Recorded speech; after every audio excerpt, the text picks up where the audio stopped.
Rangers baseball is presented by AT&T Ubers TV. Yeah, a nice crowd filing into Globe Life Park tonight.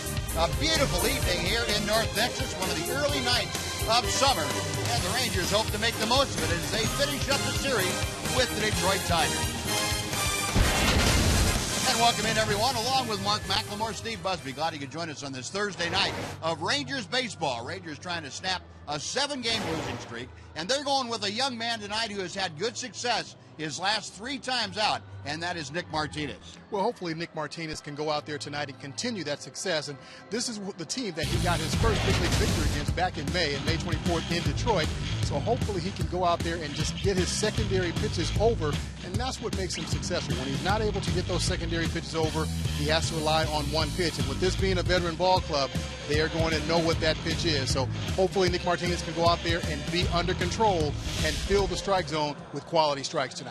Now, the Rangers thrust Nick Martinez into the spotlight at a young age, and he has rebounded pretty well from a rough couple of outings. He is on the rise once again. Adrian Beltre, hotter than ever, taking charge of the Rangers. They take on the Tigers. We'll have the starting lineup for the first pitch right after this.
Fox Sports Southwest is brought to you by your Texas Ford dealer.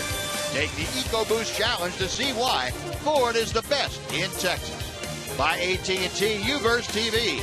Find out what's possible with AT&T. Call 1-800-PIC-ATT, mobilizing your world. And by the all-new Mazda 3 with seamless connectivity. And by Southwest Airlines. Find Southwest Airlines fares online only at southwest.com. A great evening, a breeze blowing in from right center field. A muggy night here on the start of summer in Globe Life Park. Let's head down to the field. Emily Jones is standing by him. Well, Buzz, obviously the Rangers find themselves in the midst of a funk, a 7-game losing streak, but you wouldn't know it by the way the guys are conducting themselves in the clubhouse. And Elvis Andrus says sometimes, flatly, you just got to fake it till you make it. That's one of the best way to get out of the slump can be as a player or as a team, and that's the way we have to treat it. We have to go out there, have fun like we're in the first place, and for sure, go out there in the field and taking care of business. And Elvis kind of stole that way of thinking from Prince Fielder early in the season when Prince was actually playing and struggling to start the year. Prince said, look, I just got to lie to myself that I'm not in the rut that I'm in, and that's what this team is trying to do, pretend like it's not where it's at, because today it doesn't really matter. All that they can control is today, and it sounds cliche, guys, I know you're very familiar, but it really is the truth, that's all they can do is worry about what's going on right now. You are right, Emily. It's a very good point. It's tough to do, but it's so very right when you're able to do that. So we'll see how Nick Martinez and the Rangers respond tonight, trying to snap that 7-game losing streak that they have mired themselves in. Here's the Detroit batting order that will face Nick tonight. Ian Kinsler leads off. Torrey Hunter is batting second. Miguel Cabrera playing first. He is batting third. Victor Martinez, the DH, cleans up. J.D. Martinez in left. Nick Castellanos is in third. Batting seventh and playing center field, Austin Jackson. Alex Avila catches, and Eugenio Suarez is the shortstop, batting ninth.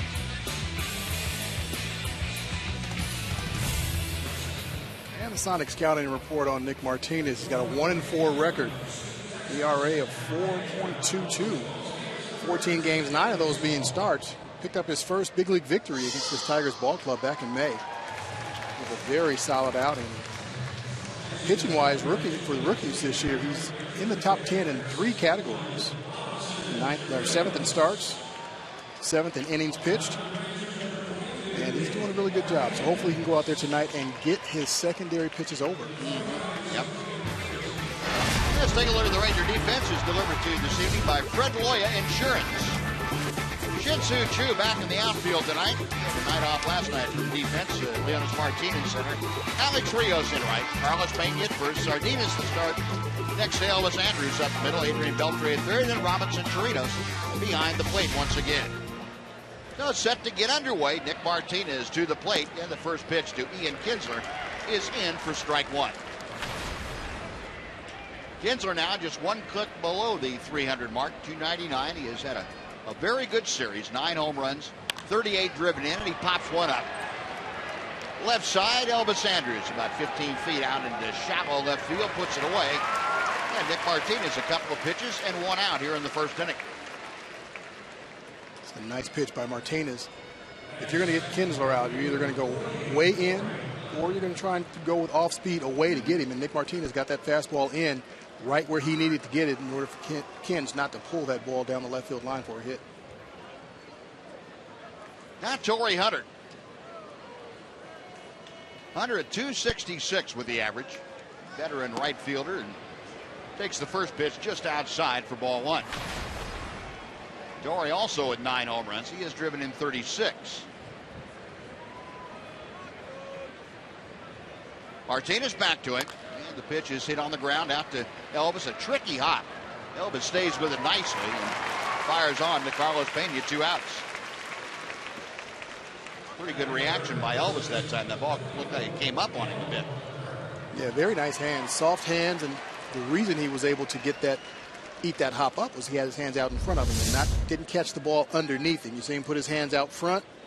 There you go. Stays with it. Those hands are back underneath his body. That's going to be an error all day long. Didn't catch it clean, but the point is being able to catch it, control it, and still get the out. Well, 2 outs, bases empty, exactly like you'd like to see Miguel Cabrera all the time. He takes the first pitch a little bit low for ball one. I don't know. I think I'd like to see Cabrera on the bench, taking a day off. Okay. Barring that, this is the best game situation you can see him in. Well, no, I wouldn't even say that. If you're up by 10 runs, you don't mind seeing. There you go. 2-0 the count. Cabrera, as always, giving the Rangers some fits. Not swinging the bat great in this series, but he's driven in some runs. And that, of course, is his strong suit. Mac has said the first couple of games of what an RBI machine he is, and that is very definitely the truth. Martinez comes back with a strike to make it 2-1. Cabrera is 63 driven in, 13 home runs, 317 the average.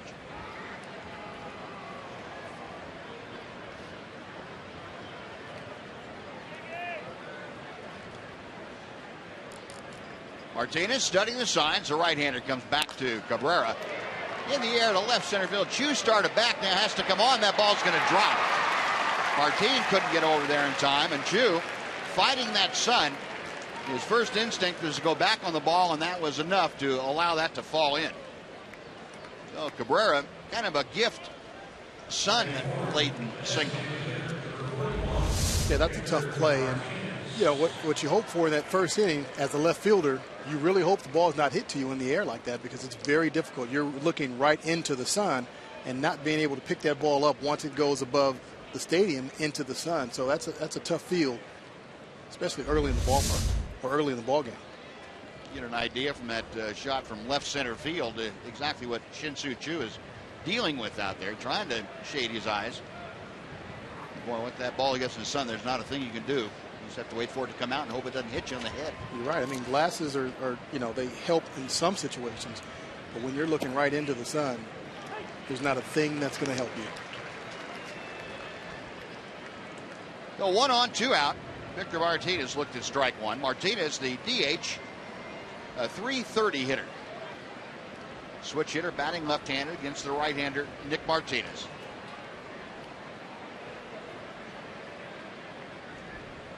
Right-hander to the plate and misses with a breaking ball. 1-1. What a difference 30 seconds makes.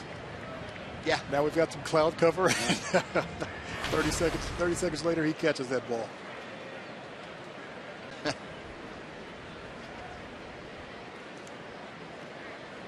The season numbers for Victor Martinez, very impressive. 20 home runs and 52 RBI. Up the middle into center field.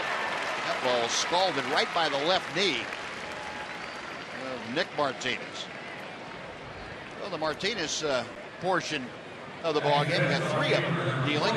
Victor Martinez singles off Nick Martinez. Now J.D. Martinez coming up. Martinez family reunion.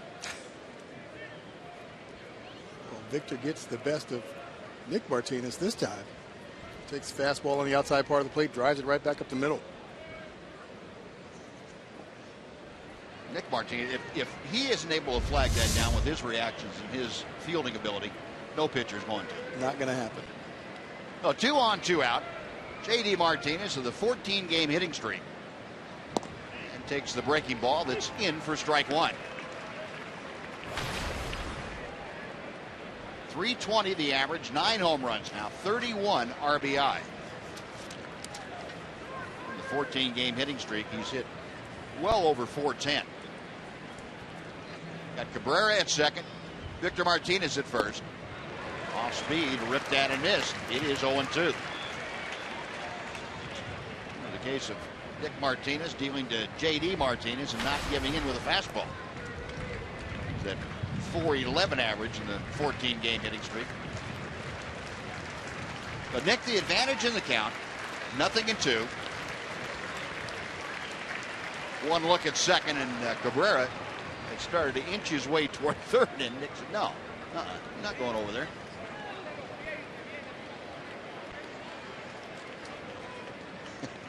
Adrian Beltre yelling something at him from third base. That's such a surprise. Yeah, isn't it, though? Now the 0-2.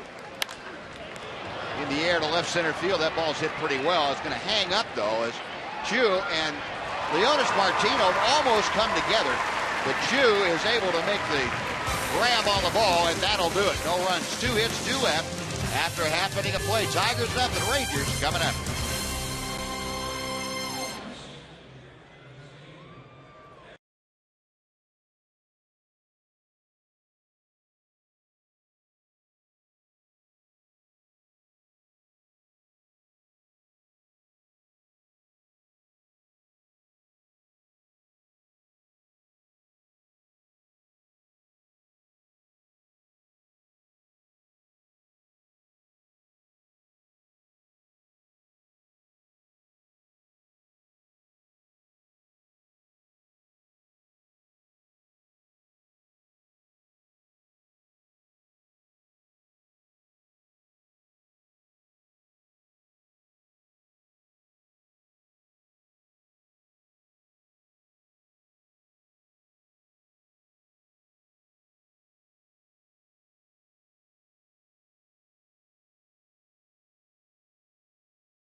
there in the top of the first. Now the Rangers come to bat against Rick Porcello. Southwest Airlines Texas Rangers batting order for you. Leonis Martin, the center fielder, leads off. He's followed by Elvis Andrus and Shin-Soo Choo, the left fielder. Adrian Beltre bats cleanup. Alex Rios in right field. Carlos Pena bats sixth, plays first. Robinson Chirinos is catching. Michael Choice, the DH, is hitting eighth, and batting ninth, the second baseman, Luis Sardinas. And the Sonic scouting report on Rick Porcello, 9-4 record, 14 starts. This will be his 15th start, a 3.76 ERA, 6-2 and 8 road starts this year. And he won his last outing. And had this is his third. This will be his fourth, going for his fourth quality start. His last three have been pretty good. Rangers, you see, kind of roughed up Rick Porcello back in that May 24th outing. This was a rematch of that as Nick Martinez started that ball game for the Rangers. And the first pitch to Leonis Martin is low and outside for ball one. Martin hitting at .270 with 3 home runs, 20 driven in. Showing bunt, taking, it's a strike to even the count. Rangers looking to get the offense back in some semblance of high gear. They have had a kind of a tough stretch. The 7-game losing streak. They have not been able to get 10 hits or more in the entire streak. That was something the Rangers had been doing on a relatively frequent basis prior to that. J.D. Martinez out in left field, wanted his sunglasses. Now the 1-1 pitch to Martin. 2-1 the count. You know, one of the things, Buzz, that, you know, it's going to help this team get going is the top of the order. The top of the order needs to get on consistently. Adrian Beltre has obviously been swinging the bat well, and so has Rios. Rios has cooled off a little bit over the last week, but that will pick up once again. But the top of the order needs to get on base. Suarez, the shortstop, fires on to first, and Leonis is out. 1 away for Elvis Andrus. And let's take a look at the Tiger defense. Is brought to you tonight by Progressive. Outfield this evening, J.D. Martinez is in left field. Austin Jackson back in center, and Torrey Hunter is in right. Miguel Cabrera at first. Kinsler and Suarez up the middle. Nick Castellanos is at third. Alex Avila is back behind the plate. He is catching Rick Porcello. 9-4 with a 3.76 for the 25-year-old Porcello. Now Elvis steps in, a .268 hitter. Couple of home runs, 18 driven in. Porcello firing a strike at the knees. Elvis just 1 out of 8 in the series. Didn't get a hit last night. That's just the second time in the last 2 weeks of play that Elvis has been held hitless. He finds himself down in the count, 0-2. There's an Elvis fan clapping for him.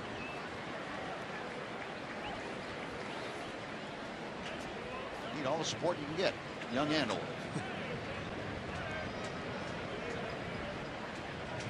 The 0-2 offering. Porcello, hard to believe he's still 25. He seems like he's been around forever, and he has. He has. This is what, his 6th year in the big leagues now. Yeah, 6th year, and he has not changed one iota as far as his repertoire. Still a heavy sinker, a lot of ground balls, like that one. Trying to lift that thing has got to be like trying to hit a shot put. That's not fun. Not fun at all, trying to hit a bowling ball. That's really what it feels like if you can hit it. It's a very effective pitch. It looks exactly like a fastball, but it just keeps diving and going down and down. And you're actually lucky if you don't hit it. And Elvis lines one to right. On comes Hunter, and he can't get it. It's by him, and Elvis is going to have extra base. Jackson over to back it up. And by the time he gets the ball back in, Elvis is at second base with 1 out.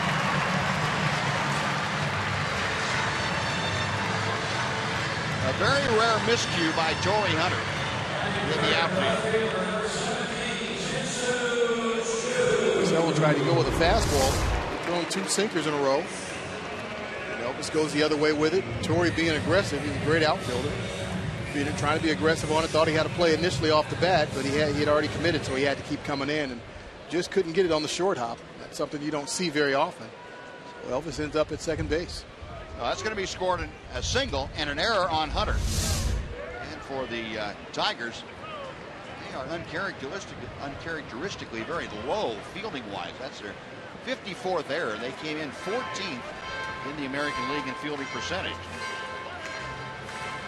Brad Ausmus, the first-year skipper, saying, what in the world's going on? Tiger teams historically have been very good defensively. Maybe they didn't have the greatest range in the world, but everything they got to, they caught. Yeah, routine plays were just that. They were routine plays, and they made the outs and made the plays on them. And that's what you've got to do. You've got to make those routine plays. Spectacular plays, they'll take care of themselves, but making the routine play is what it's all about. And the Tigers have been a little off their game this year so far. Shin-Soo Choo now steps in. That's even more amazing, I guess, when you look at the pitching. Their pitching is a little bit, statistically anyway, not as good as it was, and that could be a reason, huh? That's definitely the reason. You've got more runners out there. The pitching staff's going to throw more pitches with, obviously more errors, and that's going to catch up at some point. Choo lines one to left field. J.D. Martinez circling back underneath it, makes the catch, and Elvis will stay at second. He's there with 2 outs now, and Adrian Beltre coming up. But Choo hit it hard. J.D. Martinez had him measured for out number 2.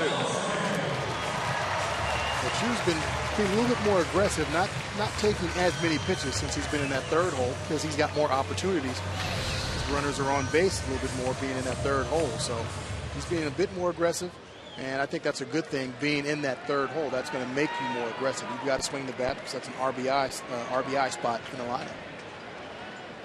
I guess you're kind of sacrificing one strength for another, with Choo. Yeah, I think you are, and he's a great hitter, first of all. So I think that's what makes up for it. He's not going to walk as much, obviously, especially with Beltre hitting behind him. So he's going to get pitches to hit, but he's also not going to try and draw the at bat out. Right. See 6 or 7 or 8 pitches in an at bat. If he sees something early in the count that he likes, he's going to go after it. Adrian steps in, a 1-0 pitch to him. He had a good rip at that pitch, like he stayed up, and Adrian fouled it back. 1-1. Beltre 7 for 8 in this series. He is hitting .328 now. That's good for 3rd in the American League. 8 home runs, 38 RBI. He's got Elvis out at second base. Trying to get the Rangers on top. Takes that pitch low, and the count moves to 2-1.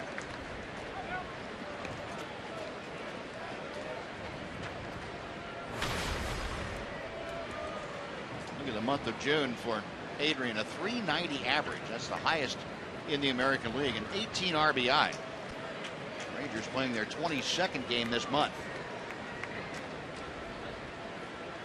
Elvis the lead from second. Porcello checks it. The pitch off the outside corner. Adrian asking for the appeal, but the home plate umpire says, no, we don't need to appeal that, Adrian. I'll take care of that if we need to. I don't ever recall a hitter asking an umpire to check the swing. Normally it's, the pitcher, the catcher, right? Somebody, that's playing defense, not the hitter. Adrian has his own unique style of doing things. 3-1 to him. And that's inside, ball 4. Porcello not going to mess around with a very hot Adrian Beltre. He tried to make quality pitches and just missed. He gives up the walk. First and second down, 2 away. And Alex Rios coming out. That's smart pitching on Porcello's part. You got base open. Beltre has been crushing the Tigers all year long. Might as well walk him, give him that free base, and let Rios do it. Not that Rios can't, but with the way Beltre's swinging right now, that's the guy in the lineup that you pitch around.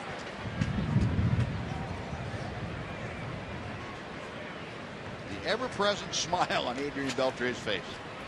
Except when somebody touches his head. That's not good. That's when the smile goes away. That changes quickly. Yeah. Time called momentarily as Porcello was ready to go, and Rios not quite so.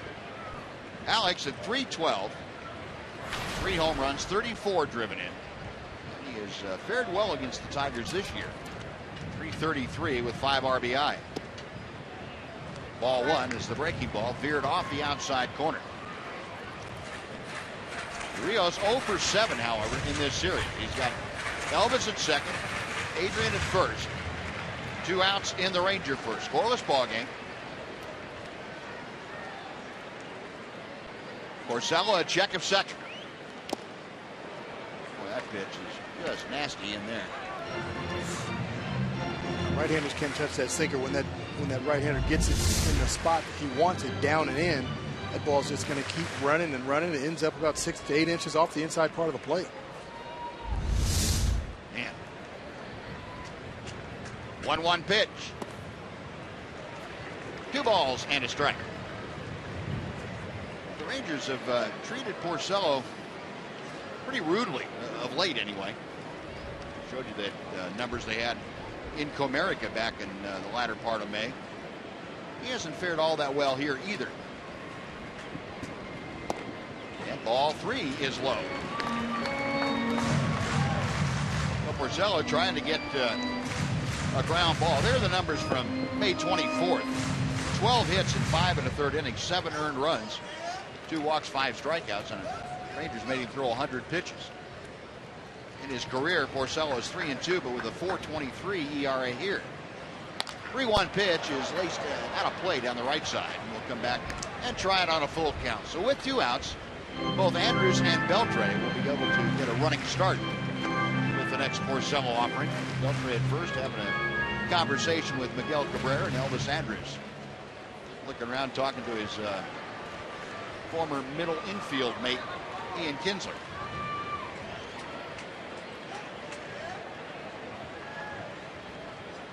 Payoff pitch with the runners going. And we'll have to reset on that foul ball. Try it again. Well, if Alex can keep this inning alive, we have Carlos Badia, the Ranger first baseman, after a couple of hits last night, waiting to be next.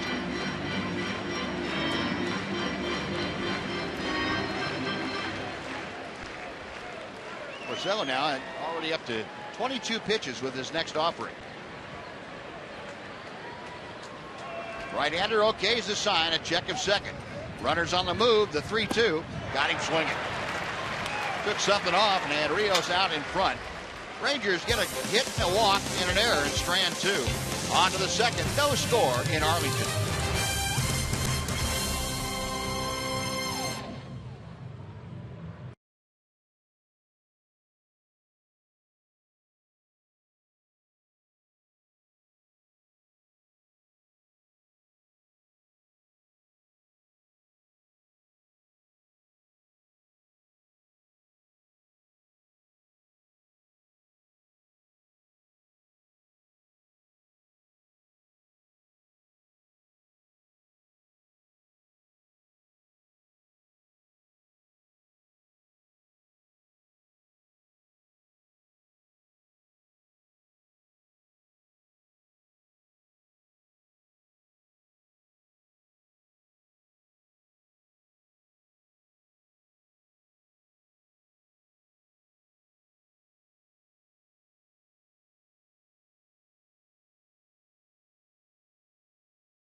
In left field and into foul territory here at Globe Life Park. Scoreless ball game as we head to the top of the second inning. Tigers will send up Castellanos, Jackson, and Avila to face Nick Martinez. Martinez gave up a couple of 2-out hits, kind of a looping Sun helped hit for Miguel Cabrera, and then Victor Martinez had a solid base hit to center, but he was able to get J.D. Martinez. Now Nick Castellanos will start things off. Tiger, third baseman, hitting at 263. First ball swinging to left field. Again, Chu started back, and he's going to have to let that one fall in front of him. Chu, with not a lot of sun out there, but apparently enough where he was standing that he couldn't gauge the flight of the ball when it came off the bat. That's a tough one there. I don't know what happened on that one. The sun's not there. Ball goes up and Chu goes back. Castellanos did hit it off the end of the bat, but I guess Chu just didn't see it off the bat. No, that is the second hit. Almost identical. Different spots maybe, but almost identical as far as Chu's reaction to it. One on, nobody out. Austin Jackson, the center fielder, is the hitter. Denton Ryan product takes outside for ball one. Jackson at 253. 3 home runs, 20 RBI. Checking with third base coach Dave Clark to see if Brad Ausmus might have something in mind.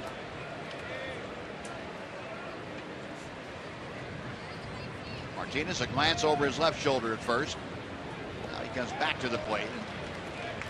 A swinging strike to even the count.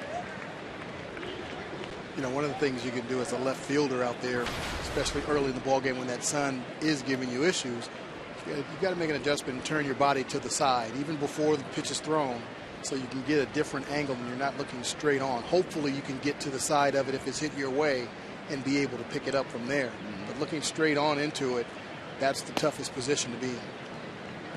What about, and it's not as evident now because the sun is pretty much going down, but there's an arc of shadow out there when the game starts that's formed by the top of the stadium. Can you play a little more shallow or a little more deeply depending on where the shadows are? You can, but then you're probably playing out of position. Okay. And that's one of the things you don't want to do. You just got to make an adjustment, be in your position, and if the sun is there, you've got to try to get to the side if you can. You can't always do it, but you've got to do something when you're not picking the ball up off the bat. And, it's just, the first couple of innings, and then after that, it's not an issue. But that first inning, there are a couple of other ballparks around the league that are like that. Cleveland has the same thing out there in left field. Colorado's like that for first base. But, you've got to make that adjustment somehow. 2-1, the count to Jackson. Check swing, foul, back to the screen, and the count evens to 2-2. Yeah, but then when you look at it, it's really only happened twice, and we've seen it the first 2 innings of this ball game. That's right. And it really only happens when you've lost 7 in a row. That's when it seems to happen. That's a good point. Yeah, good point. If they're on a 7-game win streak, that happens to Detroit. It's funny how baseball has a way of making that happen, isn't it? That's how baseball goes. Yeah. 2-2 pitch. High and tight. The count is full. Nick Martinez trying to keep Austin Jackson from extending those arms has run the count full, and with Castellanos at first and 1 out, we'll see if Brad Ausmus lets him go. Alex Avila, the catcher, will follow Jackson to the plate.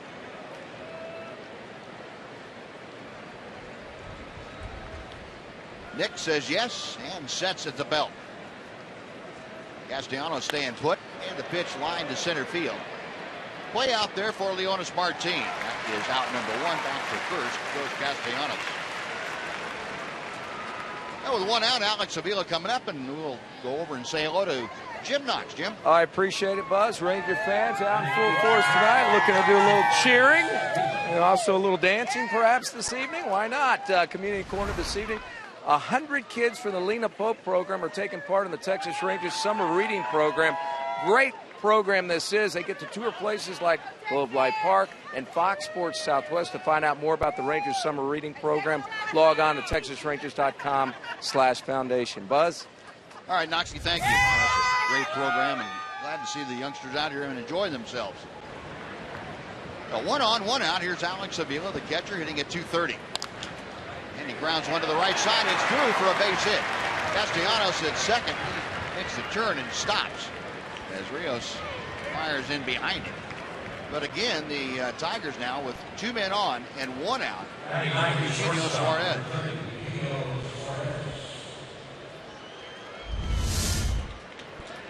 Got a fastball right down the middle.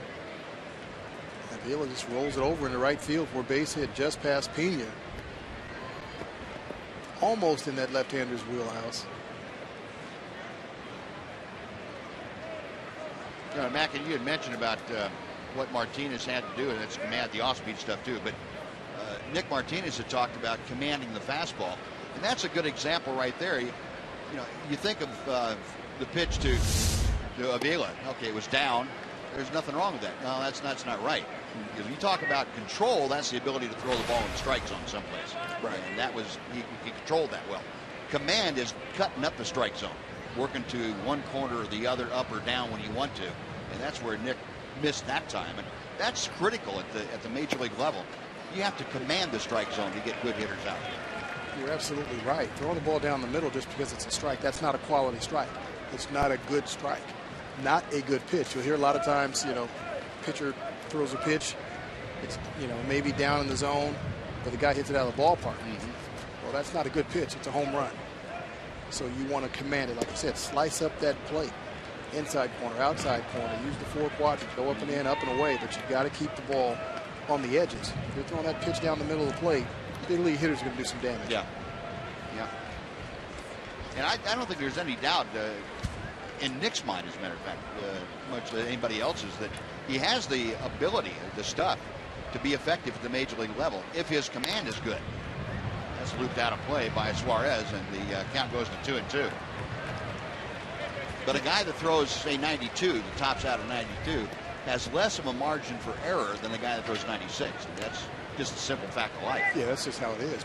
But, it's all about command. You look at the guys that have been soft throwers throughout their careers. Greg Maddux, Jamie Moyer. They relied on command. Yep. Not velocity, but command. Being able to hit the spots that they needed to hit when they needed to hit them. Suarez, a towering fly ball in a fairly deep left center field. Over is Rios in front of Leonis Martin, and he makes the catch. Castellanos tagging at second, moving on to third. That's the second time tonight that we've almost had a collision. First time it was Martin and Shin-Soo Choo. This time, Alex Rios darting over in front of Leonis Martin to make the catch. Yeah, I think both of these balls actually are Martin's balls, but you look at Rios coming over, and the reason Rios did is because he's a right-handed thrower, and so he's got an easier throw for Castellanos that's trying to go to third, or whether he's throwing the ball to second. If Martin catches it, he's still going to his left, and he has to turn around and make the throw. So not a bad play. They just need a little bit more communication. Runners at the corners. Ian Kinsler, for his second at bat, takes the pitch outside for ball one. Let's take a look at the Ford leaderboard tonight, showing you the team leaders in runners in scoring position, batting average. The Tigers right there at the top, hitting .274. Baltimore Rangers opponent next week, .271. And the Royals just a point behind that. Castellanos at third, Avila at first, and Kinsler takes ball two, down and away. Well, Nick Martinez trying to get Kinsler for the second straight time and avoid damage here in the second inning. Kinsler popped out to short as he led the game off tonight. He hit the second pitch of the game right up the chute, and Elvis Andrus had to come down on his glove. Breaking ball is outside, and the count goes to 3-0. Trying to get Ian to offer it the breaking ball, and he just is refusing to do it. Ahead in the count, if Kinsler gets aboard to extend this inning, Torrey Hunter is waiting to be next.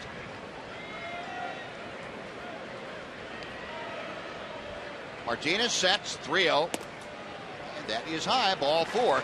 Kinsler takes the walk. That loads him up for Hunter. Martinez not able to get his off-speed pitches over, and that is bat to Kinsler. 4 straight balls. Now he's got to face Torrey Hunter with the bases loaded. Saw Hunter ground out to short his first time. 10 career grand slams. Is Torrey Hunter one of those guys that changes according to the situation as a hitter? No, I don't really think he changes. I think, he reacts to the situation. So right now this is obviously a big situation, and him being a veteran player, I think he rises to the occasion an awful lot. And most people would call that a clutch hitter. but he doesn't become, say, a right center field hitter instead of a left field hitter, for example. No, I think more times than not, when he changes his approach, it depends on who the pitcher is and how he's, fared against that pitcher, because he obviously knows what that pitcher, how that pitcher is going to try to work him. I think that determines how he's going to go about what he needs to do. Martinez falling behind, 1 ball and no strikes, and Nick working himself into a pretty good pickle here in the 2nd inning. Bases full, the 1-0 pitch coming to Hunter. Now 2-0. Robinson Chirinos, along with Mike Maddox, going to visit Nick Martinez. Well, the young man may be forcing it just a little bit. I think he probably is upset about the Kinsler at bat as he started work to Hunter. And not that he couldn't get Kinsler to offer either of the 2 breaking balls that he threw in. And sometimes, especially a young pitcher, will start to focus on what just happened or what didn't happen instead of what you have to do. Your mind to wander a little bit. Buzz, how hard is it to not do that, to stay focused on the next hitter? Well, I think that's what Mike Maddox did, to go out there and give him some time. Say, hey, wait a minute, back off here. Disengage yourself from the situation for just a second so you can think about what you want to do and get your mind off of what had happened in the immediate past. 2-0 pitch, and that is on the outside corner. Then he's able to come back and make a quality pitch. That always amazes me. Pitching coach goes out there, says what he has to say, and the next pitch, whoop, there it is. And as a hitter, I like that. Yeah. I would take that. Okay, this is probably going to be a fastball for a strike. And as a hitter, you want to be ready for that. Now the 2-1 to Hunter. And that's low and outside. 3 balls and a strike. Well, Torrey Hunter in a pretty good hitter's count at 3-1 with the bases full. Hunter to be followed by Miguel Cabrera, and that's not a guy you want to face in a run-producing situation either. But first things first, you got to dispose of Hunter. High and tight, ball 4, and then walks in a run. And worse than giving up a run, you now have to face Cabrera with the bases still full. Back-to-back 2-out walks produce a run. And the Tigers have taken a 1-0 lead with Cabrera looming in that batter's box.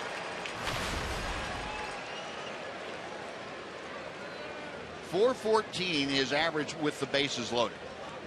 That is just uncanny. Shouldn't be allowed. I mean, he's in the wrong league as far as I'm concerned. Those are video game numbers. Yeah. First pitch is outside for ball 1. Our steel pitch tracker showing you the location of that last offering to Miguel Cabrera. Cabrera hit one of the balls to left field that got up in the sun and fell in for a single. With runners in scoring position, active leaders, Miguel Cabrera at the top of everyone in baseball. 338. 1 ball and 1 strike.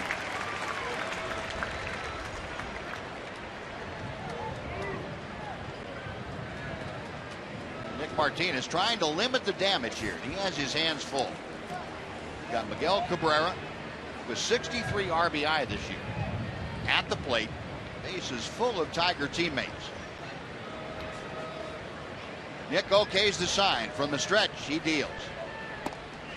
Inside, 2-1.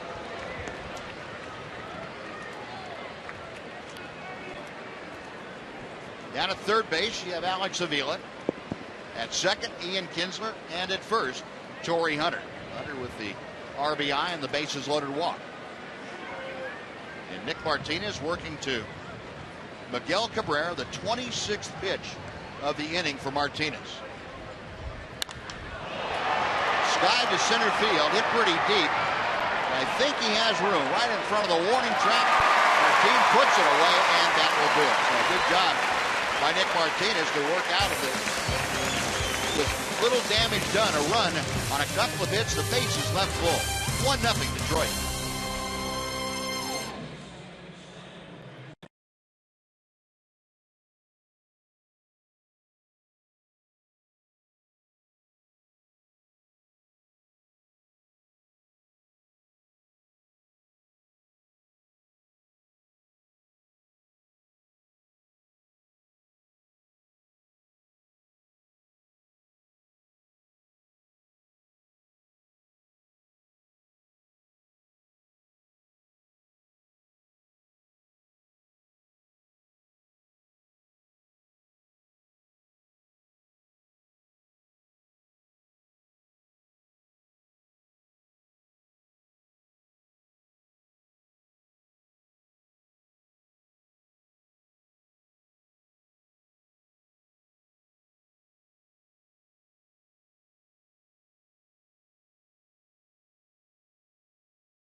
photo for a chance to have it shown on one of our upcoming broadcasts. Thanks to the good folks at AT&T. Use hashtag Southwest Fan Photo, and your photo might be selected to be aired during the season. And we will have tonight's selection a little bit later on in the telecast. Ranger fans waiting patiently for the next Ranger rally to start.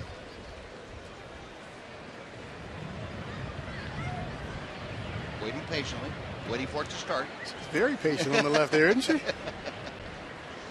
Carlos Pena trying to get it started, leading off the bottom of the second. Pena 2 out of 9 in the 2 games that he has played since joining the club from Round Rock. 4 for 14 against Porcello with a couple of home runs. The veteran first baseman. Porcello with a 1-0 pitch, and that is right down the middle. Now AT&T U-verse rewind. Last night took 12 years in between home runs for Carlos Pena, but he dropped that one right at the brisket out there, barbecuing in the wedgie in right field. His first home run is 286th of his career. He went from September of 2001 to last night in between home runs. It's incredible. With the Rangers. Had a lot in between. Yeah, a lot. Pitch on the inside corner from Porcello, and it's a ball and 2 strikes. You know, it's nice to see a guy come up to the plate with some numbers against the pitcher that's out there on the mound, and good numbers at that. Yeah, you don't really know how much to say when a guy, all you can do is show AA and AAA numbers. That's a little hard. Those don't really translate to competition in the big leagues. Slow breaking ball, and that hangs high to Pena. It's 2 balls, 2 strikes. Carlos, along with the home run last night, also had a single. Hit the ball hard 3 times. Lined out to Miguel Cabrera at first in one of the other at-bats. Tigers in pretty much an overshift, an extreme overshift with Pena up there. Porcello's 2-2 pitch. Try another one. Get a good look at the Tigers in their overshift. Kinsler and that's the third baseman Castellanos. This is a very different alignment that you see. You don't normally take the third baseman and put him in between the second baseman and first baseman. Typically, you just shift everybody around. They've chosen to leave the shortstop Suarez in his normal spot out there, which makes sense. And Pena just able to get a piece of it to stay alive. It makes a lot of sense. You know, people think that, okay, you can just put an infielder anywhere and it's the same. It's not. When you've played a certain position, whether it's third base, shortstop, or second base, or first base, you're used to the ball coming off of the bat at a certain angle. Now all of a sudden you go from third base. You've never played the middle infield because you're a big guy like Castellanos, and all of a sudden you're on the right side. It's a totally different angle, so it's not as easy as you would think. And Pena not able to catch up with that one as Porcello gets his second straight strikeout. 1 away here in the second, and Robinson Chirinos coming up. Castellanos going to have to call time to get back over to third.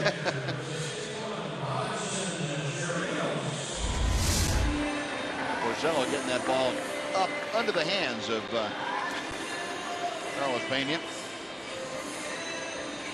All right, Castellanos got back over there. He needs to take a second to get his wind back. Robinson Chirinos, 237 average, 6 home runs, 22 driven in. He has caught the last 3 ball games for the Rangers. I'm watching pretty much going with Chirinos, the hot hand right now. He takes strike 1. Didn't really care for that one. Yeah, I think he's telling Clint Fagan, hey, I want that same pitch. Yeah, it's something like that. He wasn't real thrilled with a couple of calls against him last night either. Our steel pitch tracker showing you it's right at the bottom of the strike zone. Pitch foul back. 0-2 now to Chirinos. Robinson last night 2 for 3, a double and an RBI. Also plunked by a pitch. Last 17 ball games, Chirinos doing some pretty heavy offensive lifting. 295. Porcello to the wind, the 0-2. Now 1-2. Adrian Beltre and Rougned Odor right there on the far end of the Ranger dugout, hiding behind that protective screen. 1-2, and there's that sinker again. 3 straight strikeouts for Porcello. 2 outs here in the second. And Michael Choice coming up. Porcello looks like he's finding something. 3 strikeouts in a row now, using that sinker, being very effective and throwing it down and in, not down the middle of the plate, but using that corner, slicing up that plate. That's got to look like a left-hander slider coming into him, where it's down and in, that back foot breaking ball that we call that, maybe a back foot sinker. Race to the bag, and Cabrera wins that. Michael Choice on 1 pitch grounds out, and very quickly Rangers gone in order. A couple of strikeouts and a grounder. We're going to the third. Tigers 1, Rangers nothing.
Magazine and Target are celebrating teachers in your community.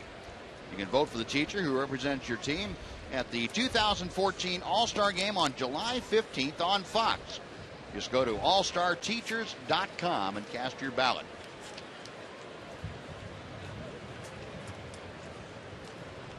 We head to the top of the third inning. Tigers leading the Rangers 1-0. They have out-hit Texas by a 4-1 count. Nick Martinez able to escape with only a run allowed last inning after back-to-back walks to both load the bases and force in a run. He got Miguel Cabrera to fly out to end the threat. So Victor Martinez, the DH, will start things off. It'll be Martinez, and Castellanos. And, Nick Martinez able to drop in that slow hook for strike 1. Victor Martinez shot a ground ball right by Nick Martinez first time for a base hit. Nick's next pitch. Had to go down and away. Looked like a straight change and couldn't get the offer from Victor Martinez. Against the Rangers this year, Victor Martinez .435 with a home run and 4 driven in. This is the 7th game between these two teams. Ball 2 is outside. Victor now a 3-game hitting streak.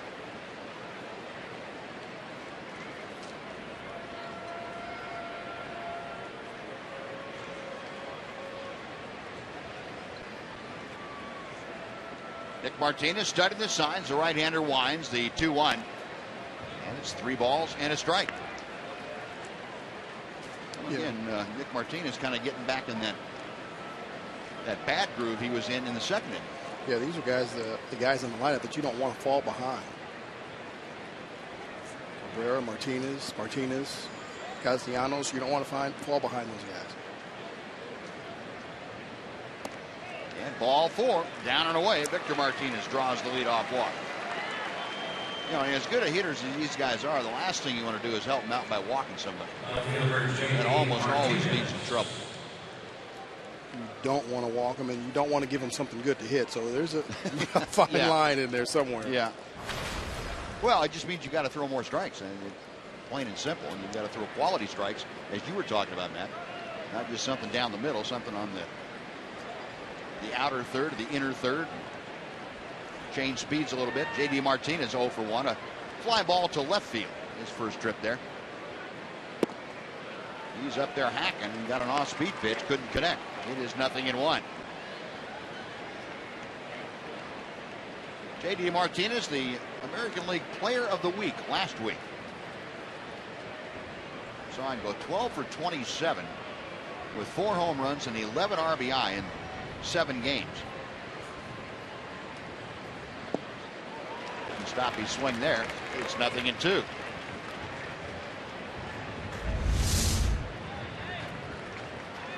A nice change by Martinez.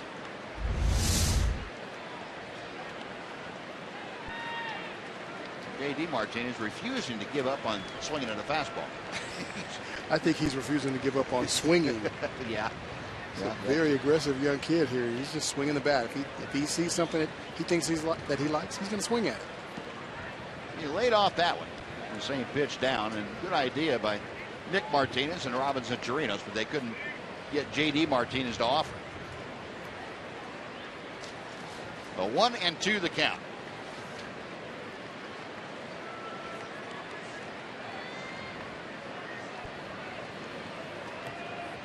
Victor Martinez over at first. J.D. Martinez at the plate. Nick Martinez throws to him, and it's inside. 2-2.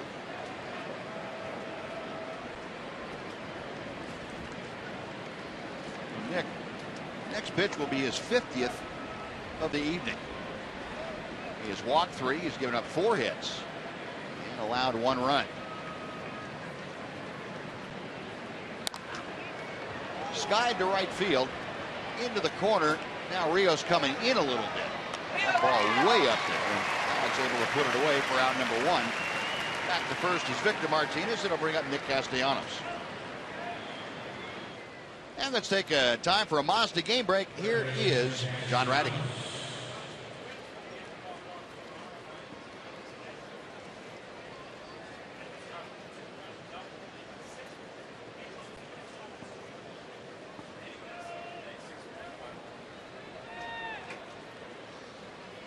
All right, John, thank you. Nick Castellanos single to left field. Had one of those sun-aided singles back in the 2nd inning. Takes a strike here. Castellanos scored the only run of the game thus far. Came around on the bases-loaded walk to Torrey Hunter. 266 the average for the Tiger third baseman. Nick Martinez trying to induce a double play grounder from him. That pitch is just a bit low. No balls, or 1 ball and 1 strike. Castellanos 1 for 4 in last night's game. For his last month of play, Castellanos really raising his average, doing some pretty good work, hitting .322. Takes the pitch outside. I mentioned that series that the Rangers played against the Tigers the end of May up at Comerica.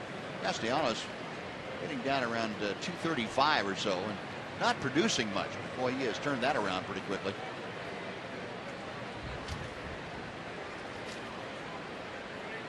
Nick Martinez okays the sign. He checks first. 2-1 pitch. Now 3 balls and a strike.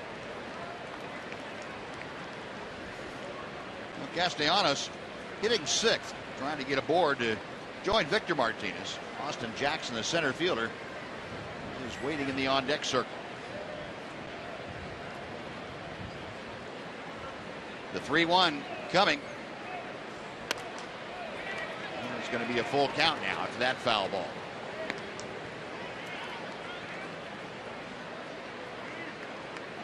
Martinez doing a good job of keeping the ball down in the zone, and that's going to help him get that ground ball that he's looking for in this situation. But again, He's got to command that strike zone, command where that fastball, where this next pitch is going to go. Right-handers ready. Victor Martinez, a very modest lead at first. Payoff pitch, and that is line foul down the left side. Come back and try it again.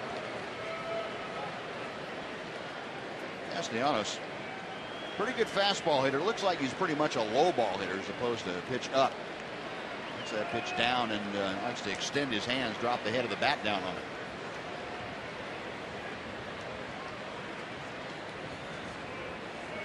Now those are the guys that you want to try and tie up by coming inside. But if you come inside, you've got to come in there with something good. You can't come in there with 87, 88 miles an hour. That ball's hooked into the left field corner and one hop off the wall. Victor Martinez around to third. The throw's coming into second. Sliding in with a double is Castellanos. Case in point right there, Mac. Tried to come inside, didn't get it up enough, and didn't have a whole lot on it. Yeah, when you go inside with a guy, big, especially big hitters that have quick hands, you've got to come in there, and you've got to come in there with some hair on it. You can't just come in there, 88, 89. You've got to rush it in there 92, 93 and get it up and in. Throw it right below their hands. There's not a hitter in the world, I don't care how great you are, if you get it in that right spot, they're not going to hit it. And that pitch actually caught a lot more of the plate. He didn't get it inside at all. Like you said, Buzz, he just dropped the head on it and drove it into left field. Yeah. So second and third now, just one out. Austin Jackson lines the first pitch into left center, and that is up the alley. That's going to score 2 runs. Jackson, a big turn at first, will hang on. He has a single, and Martinez scores. Castellanos scores, and the Tigers take a 3-0 lead. Austin Jackson, RBIs number 21 and 22.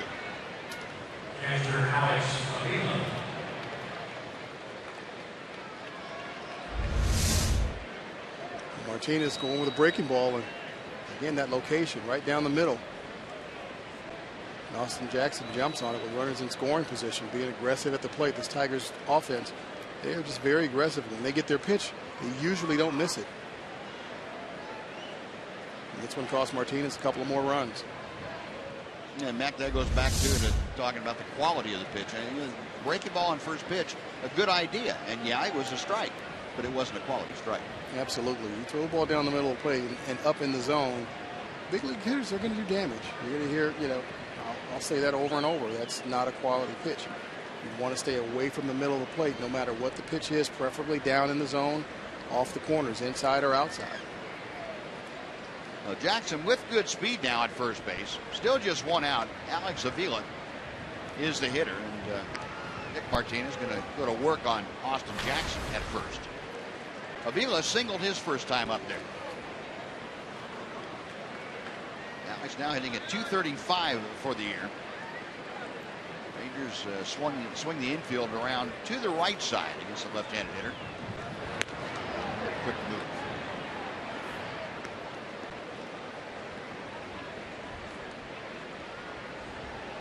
Jackson, 8 stolen bases. He's been caught 3 times this year. See the Ranger defense with Elvis shading up the middle, not swung way around. First pitch is like a pitch out. That Robinson Chirinos anticipated where the ball was going to be very quickly. A semi pitch out, I think. 1 ball, no strikes. This is the second city of a 3-city swing for the Tigers. See Avila, first 3 games of this road trip, has hit .462.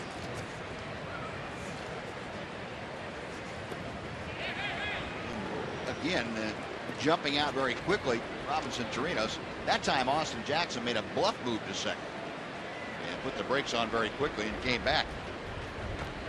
Yeah, I think Austin recognized that Nick Martinez got to the plate quicker than anticipated. A lot of times a base stealer, a good base stealer, can do that. He can start, and then if he can recognize that right-hander has, gone a little bit faster than he anticipated, done a slide step or something like that, they can shut it down and not be in jeopardy of getting thrown out or picked off. The 2-0 pitch, that is high and outside. 3 balls and no strikes. Nick Martinez struggling now with his control, not just command, but his control of the strike zone. Has already walked 3, and he is behind 3-0 here. Austin Jackson, the hitter at first after the 2-run single. 3-0 pitch is ball 4, a 4-pitch walk. Puts runners at first and second for Eugenio Suarez.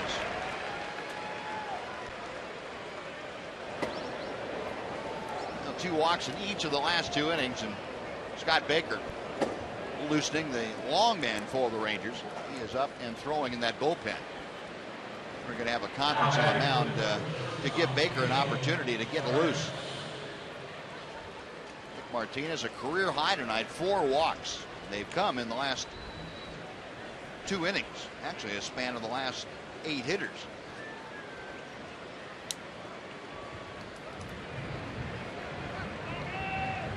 Well, Robinson Chirinos giving the defensive signals to the Ranger infield.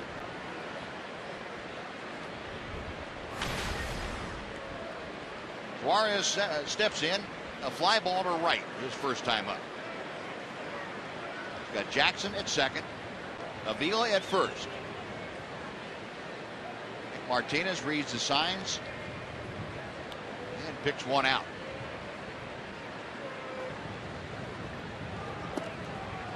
Outside and low for ball 1.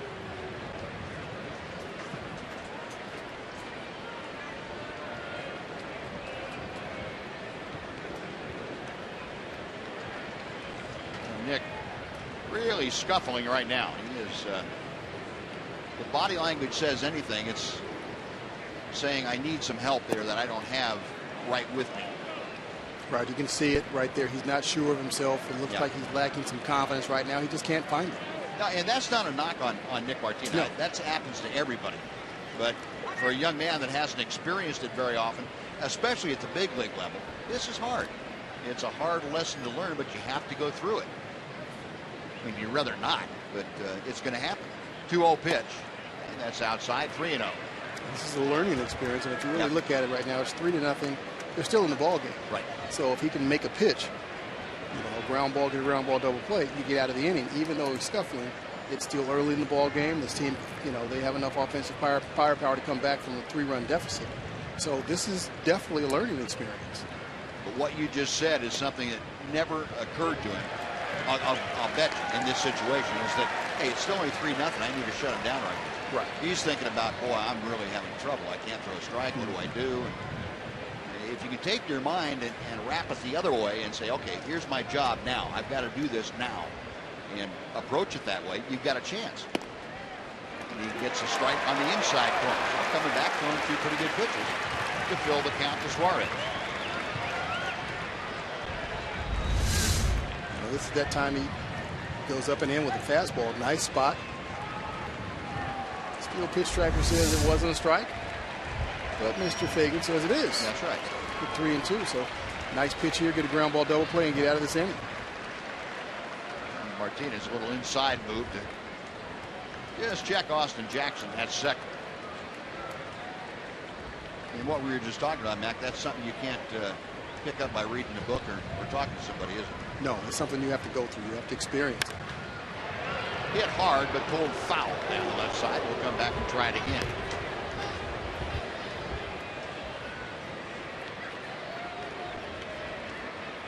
Suarez, a .280 hitter.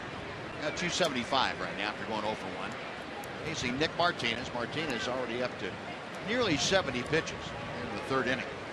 He's got 2 on and 1 out. Couple of runs across for the Tigers. Another payoff pitch is on the way. Check swing. It is outside. Ball 4. That'll load him up.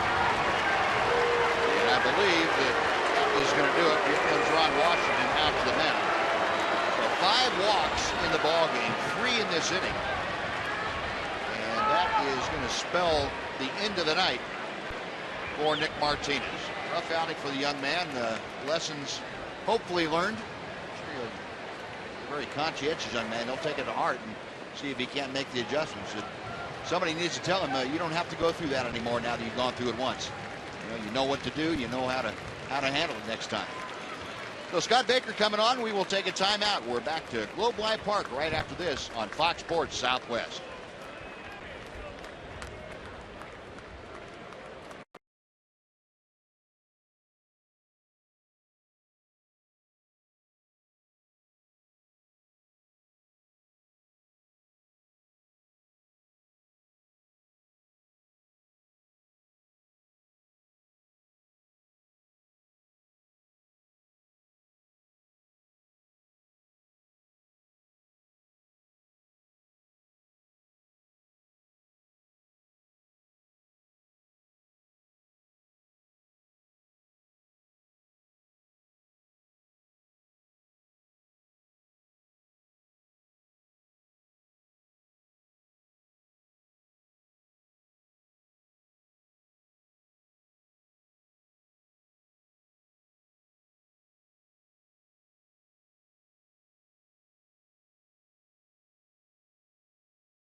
Tuesday night from now through August the 26th.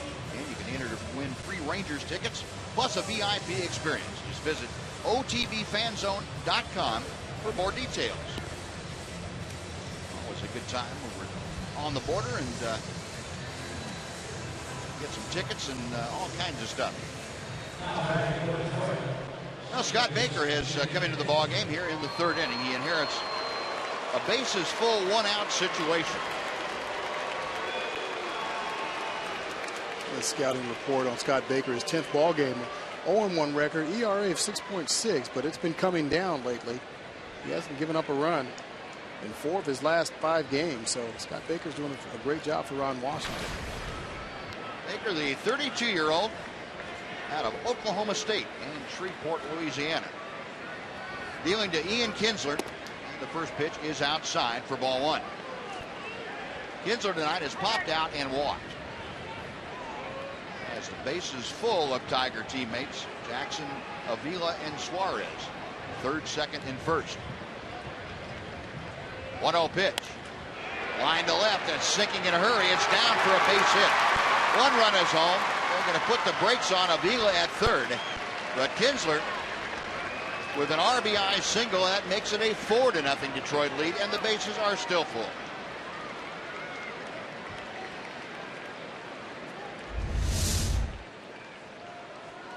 Baker goes right down the middle of the plate with this pitch, and Kinsler's all over it. Drives it into left field for an RBI single.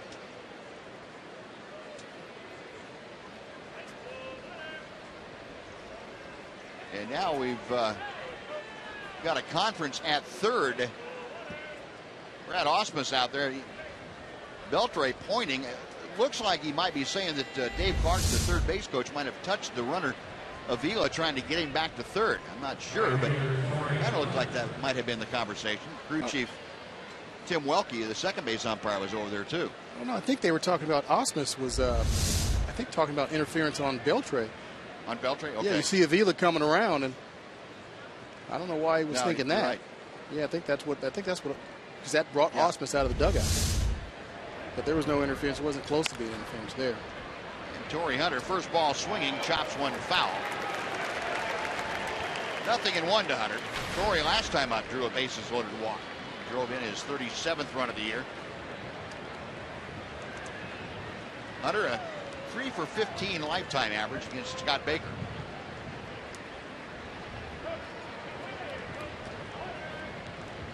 Four 0 Detroit. They have put across 3 here in the third. And Baker gets a ground ball. Nice play by Elvis. They turn it over for the double play. Oh, what a play. Elvis to the backhand. He started a dandy. A 6-4-3 twin killing.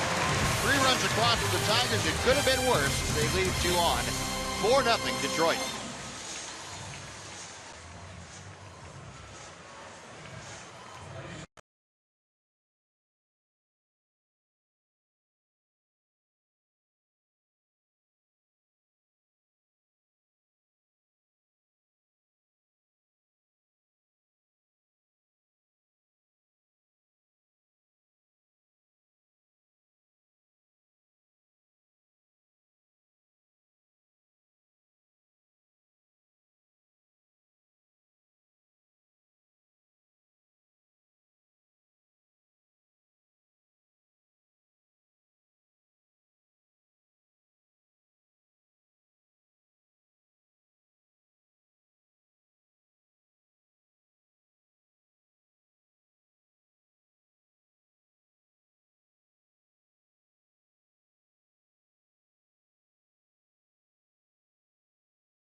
is brought to you by Southwest Airlines.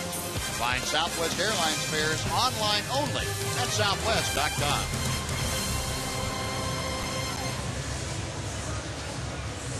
4-0. The Tigers have jumped out in front of the Rangers as we head to the bottom of the third inning. It'll be Luis Sardinas to start things off against Rick Porcello. What a great double play, though, turned by Elvis Andrus, started by Elvis and turned by Luis Sardinas at second. Beautiful double play. One hopper. Torrey Hunter hit a smash to Elvis, and Elvis went down to one knee and spun around to his right, which is very difficult, and then got up and realized that he had to make a crisp throw over to Sardinas. And Sardinas made a very difficult turn with Ian Kinsler breathing down his neck. 1 ball, no strikes. The count to the switch hitting middle infielder, Luis Sardinas. It's a pitch from Porcello at the knees for strike one. Luis hitting at .283, no home runs, a couple of RBI. Porcello back. The off-speed pitch hits the mark. 1-2.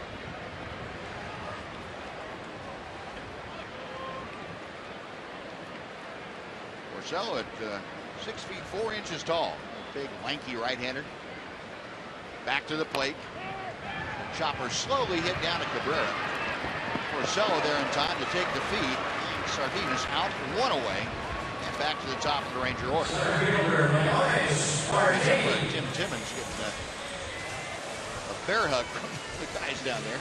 It's like Tim's going to have to get out there when teams are doing their PFP, get the umpires out there, make sure they're in the right spot and don't get run over. That's a play pitchers work on every single day in spring training, isn't it? 3 letters you guys like to hear, PFP. PFP, you got to be kidding me. Still gets to you, doesn't it? Oh, yeah, I still have nightmares about that. You ever get a cramp in your leg in the middle of the night? I get those all the time. Wake up and I think I'm doing the drills again. That's scary stuff. Oh.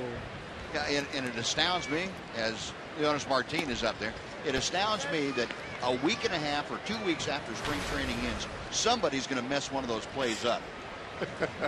It doesn't take very long for all that work to go down the drain. It doesn't. I hated pickoffs. Yeah, I didn't like doing that in spring training. I'll bet you did. You get some guys out there that don't take it seriously, and then you get other guys out there that think it's the World Series and they're throwing sinkers at you. And, it's 9, 10 o'clock in the morning. You're trying to catch a sinker down there. I just let it go. Oh, good. Yeah, and you got guys that are being the base runners that really don't want to be there either, so they're knocking you over, and that's fun. The joys of spring training. Yeah. 2-1 pitch to Leonis. Check swinging. It's 3-1. I honestly have to say I miss a lot of things about baseball, the competition primarily. I never have missed spring training, ever. Never even dawned on me. It never occurred to me to miss it. What is spring training? No. Let's get to the season. And the pitch is low, ball 4. So Porcello issues the walk with 1 out to Leonis Martin. That'll bring up Elvis Andrus. Now with Elvis coming up, we'll revisit that double play turned neatly by Elvis. Well, this is the one pitch we were talking about that Martinez was trying to get, but Torrey Hunter hits a hot smash, and Elvis does a great job going down to one knee, spinning around the opposite direction and flipping it over to Sardinas, who makes a great turn because Ian Kinsler was breathing right down his neck trying to hang him up on that left field wall out there. So great turn, especially Sardinas being a converted shortstop. Mm-hmm. That's a very difficult play because that shortstop is really used to seeing that runner come at him, and not all of a sudden now he's at second base and it's all behind him. Lowe's bringing you Elvis Andrus feature night. 7 errors the first 31 games this year. 1 error in the last 48, plus some pretty fancy glove work. Forget the errors. How about turning double plays? Never stop improving. Brought to you by Lowe's, and Elvis has not stopped improving. He is, he's had some detractors of late, especially when he's hitting about 230. This guy could play on my team anytime. Absolutely. That's the first thing you want from a guy up the middle. You want him to be able to catch the ball and turn that double play. You got to be able to catch the ball, play some defense, And any kind of offense that you get, that's just gravy. He does a pretty doggone good job hitting this number 2 hole. He can do a lot of things for you. And it's kind of lost because the Rangers really haven't had a consistent leadoff hitter. Right. So he hasn't been hitting with men on in front of him very often to start a ball game off or early in an inning. Right. And so you lose his bunting ability. You lose the ability for him to hit the ball the other way, to advance the runners. So many parts of his game just haven't been in evidence because the Rangers, quite frankly, have not had the personnel around him. You're absolutely right. I think if you look at it right now, you've got Kinsler, the second baseman, playing a little bit up the middle. And Elvis is very, very good with the bat. So that means the first baseman's covering the runner on first base. So he's got that right side. He's got a big hole over there. And Elvis is very good at hitting the ball to the right side. That's the type of hitter he is. So when you don't have anybody on, that closes that hole on the right side. Right. So it makes it a little bit more difficult for him. Trying to take it that way. It's to Kinsler. And they turn it over. Suarez has a great throw as he leaped over the sliding Leonys Martin. Well, the Tigers return the favor. That's a 4-6-3 double play. And the Rangers are gone in the third. On to the fourth we go. 4-0 Detroit.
As the best of the National League take on the American League's elite.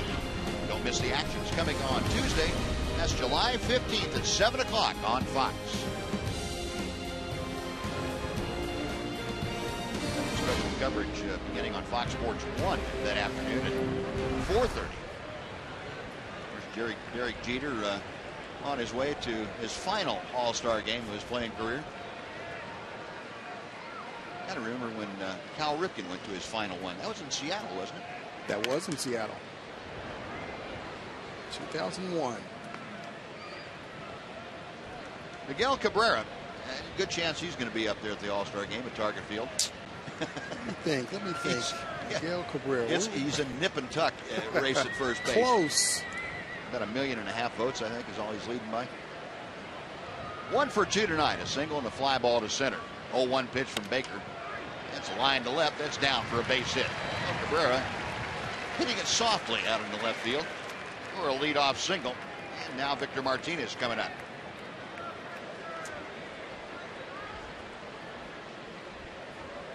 They've pretty much held Cabrera in check, but you look at this pitch here by Baker. This pitch has got to be 6 inches off the plate inside. And Cabrera still gets the fat part of the bat to it. Gets a base hit. They've held him in check. He really hasn't done a whole lot of damage, but that's just good hitting right there. That's great hitting to be able to take a pitch, pull your hands inside of it, not saw off his bat, and get a base hit.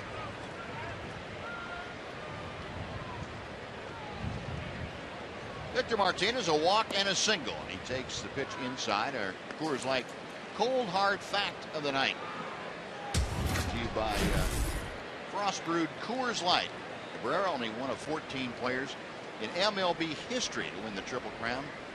2 of those 14 have won Triple Crowns twice, Ted Williams and Rogers Hornsby. Amazing feat. Almost did it last year, too. Very close. What did he miss in RBIs? Yeah.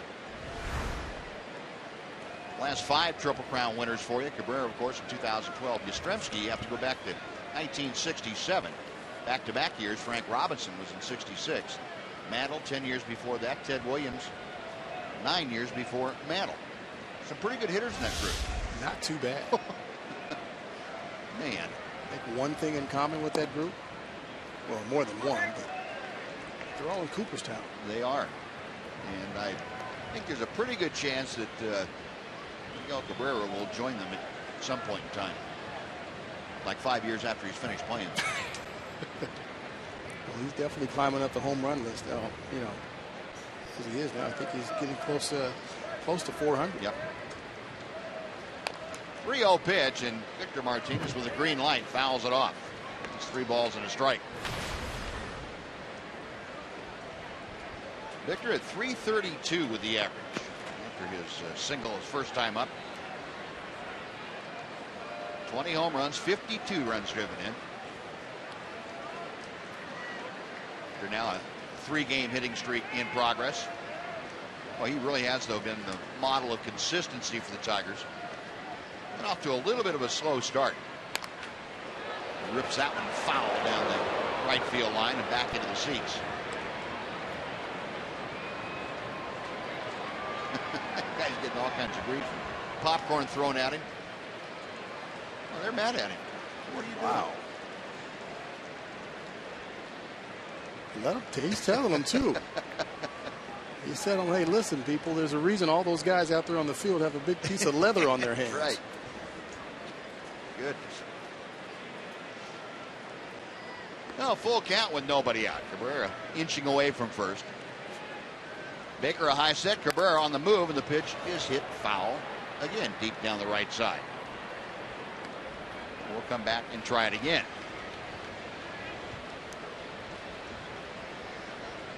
Victor Martinez, his last 55 games, he's hit safely in 45 of them. Got a 341 clip. Also driven in 45 in those 55 games. That's pretty consistent production. Very consistent production. I think anybody would take that in any lineup. And, you know, what makes it impressive, you know, with Victor is that he's a switch hitter. Right. And he does it from both sides of the plate. Cabrera again on the move, and the pitch lying off the glove of Pena into right field. Cabrera will round second and head to third. And that was a bolt. And Carlos Pena reacted quickly, almost was able to capture it. It would have been a double play had he been able to hang on. That ball almost took him into right field. Wow. And you don't realize how close he is to Victor Martinez. He's about 85 feet away once he comes off the first base bag. That's a rocket. Turns on it and reacted as quickly as he possibly could, but that ball just shot by him.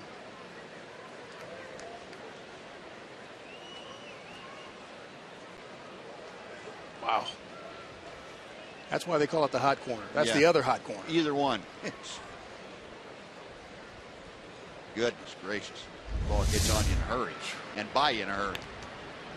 Now here's J.D. Martinez, and he fouls back that first pitch. Runners at the corners, nobody out. A pair of singles by Cabrera and Victor Martinez.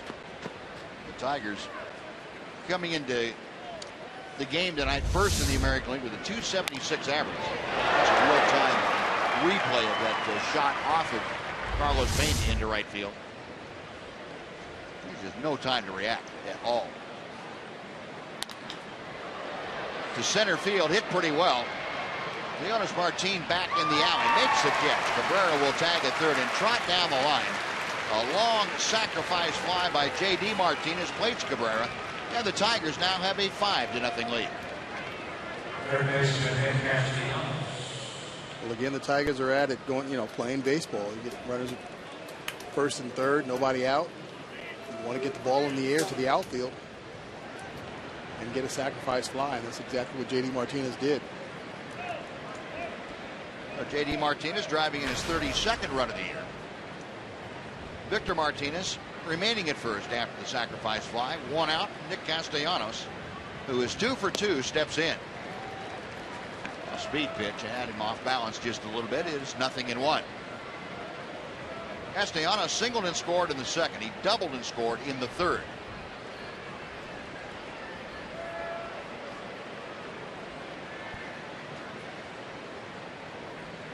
Baker peering in for the signs. And the 32-year-old right-hander has one. This is high and away. A ball and a strike. Castellanos just 22 years of age. And the question was for the Tigers, could they go ahead and move Miguel Cabrera back to first base and expect Castellanos to come in and take over at third base? And I think the resounding answer has been yes. We're very, very pleased with what this young man has done. He had a little bit of a trial last September, 11 ball games, hit .278 for the Tigers. And they were convinced after his brief minor league career that he was the answer to the question for them. 2-1 the count. He's done a tremendous job for him so far. You know, like you said, he got off to early. He got off to a slow start, but since we saw him back in May, he's found something. Something's clicked for this young man. And a lot of times it's just making an adjustment here and there. And then the league's going to make their adjustment, and then it's up to you again to continue to make your adjustments. But Castellanos has done a really good job.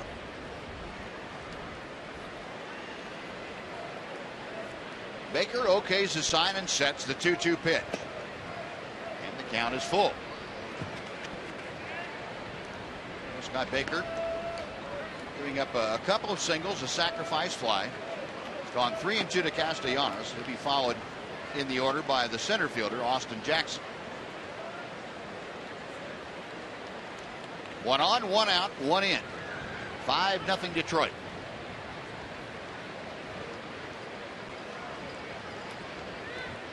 Baker set, a check of first. Payoff pitch. Skied to shallow right field. Coming on, Alex Rios still coming on. He makes the grab. Back to first is Martinez. That is out number 2.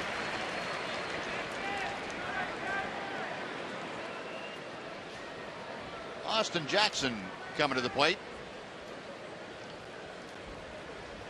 How about 3 things you need to know about Austin Jackson? Second in the AL Rookie of the Year voting in 2010. Rangers' Neftali Feliz beat him out. 1999 Baseball America named him the best 12-year-old player in America. I guess they tested all the 12-year-olds. As a senior at Denton Ryan, he ranked in the 10th best point guard in the United States. Multi-talented young man. A great athlete. Well, we almost didn't see much of him. He really wanted to go to school and play basketball. Thank goodness he decided to play baseball. He's a very, very good center fielder. Yes, he is. 1 ball and no strikes. Baker ready to work to him. Now 1-1. Well, people have said ever since he came out of high school, he's playing his worst sport in baseball. He's making a pretty good living, I would imagine, playing in his worst sport. Yeah, that's amazing. If this is the worst sport, he's doing that. Actually, out of high school, in high school, he was a shortstop, and he was drafted by the Yankees. So, he had, he looked at, hey, there's Derek Jeter's in New York, right, and what am I going to do?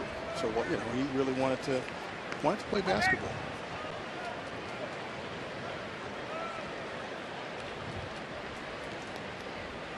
Two and one the count with 2 outs. Baker reading the signs. Rangers pulling the infield around to the left a bit. And Jackson trying to take it the other way and fouled it back. It's 2-2.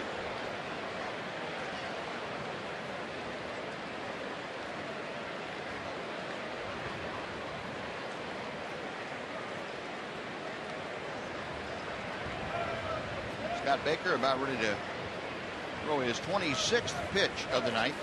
The second pitcher used this evening. Nick Martinez started went 2 1/3 and had a rough outing tonight. Scott Baker has come on.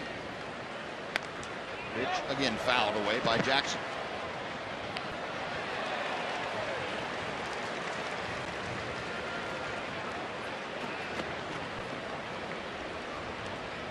Jackson still just 27 years of age. He came over in that deal from the Yankees, as Mac was telling you, in exchange for Curtis Granderson. That was after the 2009 season. He and Phil Coke, Ian Kennedy came over from the Yankees. 2-2, and the count is now full.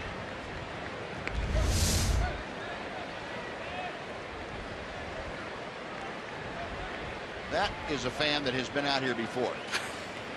Hung on with the right hand to his beverage, caught the ball with his left hand, and calmly sat back down. Didn't spill a drop. Didn't spill a drop. Nice and calm. Relaxed hands. Just soft hands. Payoff pitch on the way. That's fouled off. You get another shot at it. Different one this time.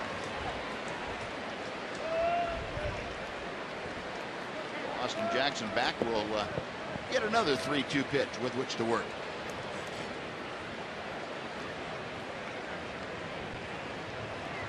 He's trying to be real nonchalant about it. Yeah, I usually catch one every time I come out. He's going to get out in the concourse and text all of his buddies and tell them. Baker to the plate. And a sharply hit ground ball up the middle. Nice play by Elvis. His throw will go to first, and that'll do it. Tigers, though, add on one. They get a run on a couple of hits and strand one. After 3.5, the Tigers 5 and the Rangers nothing.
In Arlington, the Rangers looking to cut into a 5-0 Tigers lead, and the injuries to this team have obviously been well documented, but the Rangers front office, I should say, says that the season cannot be defined by injuries and the expectations are still there. My expectations are for us to get better. You know, when I look at Michael Choice and Leonis Martin, Elvis Andrus, Nick Martinez, Nick Tepesh, and others, you know, I want to see improvement. You know, game to game, week to week, month to month. And we look up at the end of the year and say, you know what, like, you know, I don't know where we're going to be in the standings. You know, I'm still hopeful, obviously, that we get hot and kind of put something together here. But that aside, I mean, I want to look up at the end of the year and say, you know what, like, we're better. And when I called the Rangers front office the front offense, I think it was a Freudian slip of things to come, guys. Don't laugh, yeah. Mac. I'm trying we not to. need all the good mojo we can. I'm trying not to. I'm going to call them the front offense and hope that home runs start pouring down. As opposed to the back offense. Yes. Or the front defense. Or the front defense, yeah. I'm holding it together. Shin-Soo Choo, a two-hopper down to Cabrera, and takes it to the bag. That is out number 1 here in the Ranger 4th inning. So 2 0 for 2. And Adrian Beltre will be next.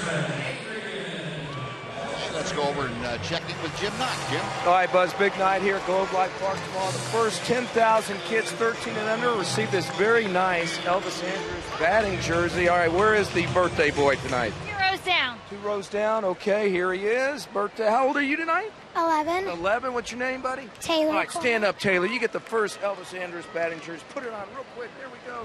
There we go. Nice. All right, how's it fit? How's it fit? It's like a glove. Like a glove. Yes, it does. It does fit like a glove. Happy birthday, big guy. All right. Oh, that's pretty good. Nice going, Knox. Yeah, boy. Fits like a glove. Beltre, a line shot, but right at the shortstop Suarez. A step to his right. And Adrian, a hard out number 2.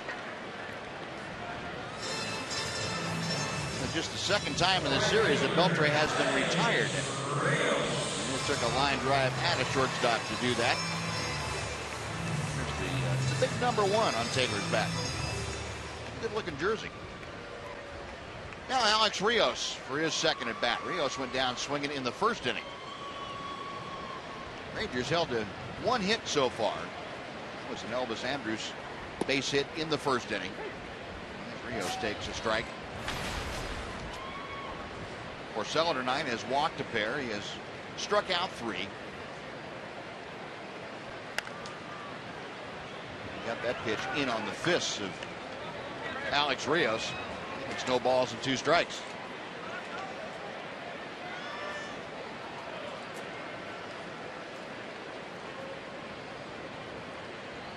Porcello winds the 0-2 pitch. Got away with a hanging slider. Stayed up and Rios fouled it back.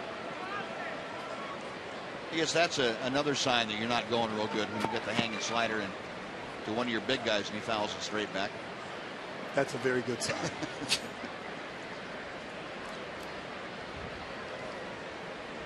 Another 0-2.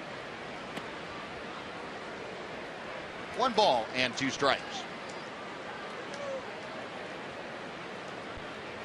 Alex a .311 average as he stands at the plate. Bases empty, 2 outs. In the bottom of the 4th inning.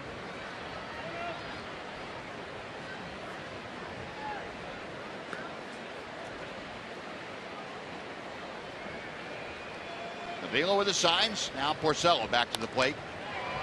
Lifted in the air to right center field. Easy play for Austin Jackson. And that'll do it. Rangers out in order once again. 1, 2, 3 and gone in the 4th. On to the 5th we go. It's the Tigers 5, the Rangers nothing on Fox Sports Southwest.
Saturday morning at 10 o'clock right here on Fox Sports Southwest, where it's not about the score, it's about the experience.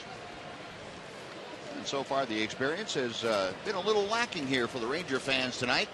see their team trailing 5-0 as we head to the top of the 5th inning. And joining us once again, the co-host of Rangers Live before and after the ball games, Ivan Pudge Rodriguez. Okay, Pudge, now tonight, bottom of the 5th. Right. Bottom of the 5th. Yes. That's what you worked on that last night. 3 more out after this. 3 more outs, and then you work into this that. This side of the field. Yeah.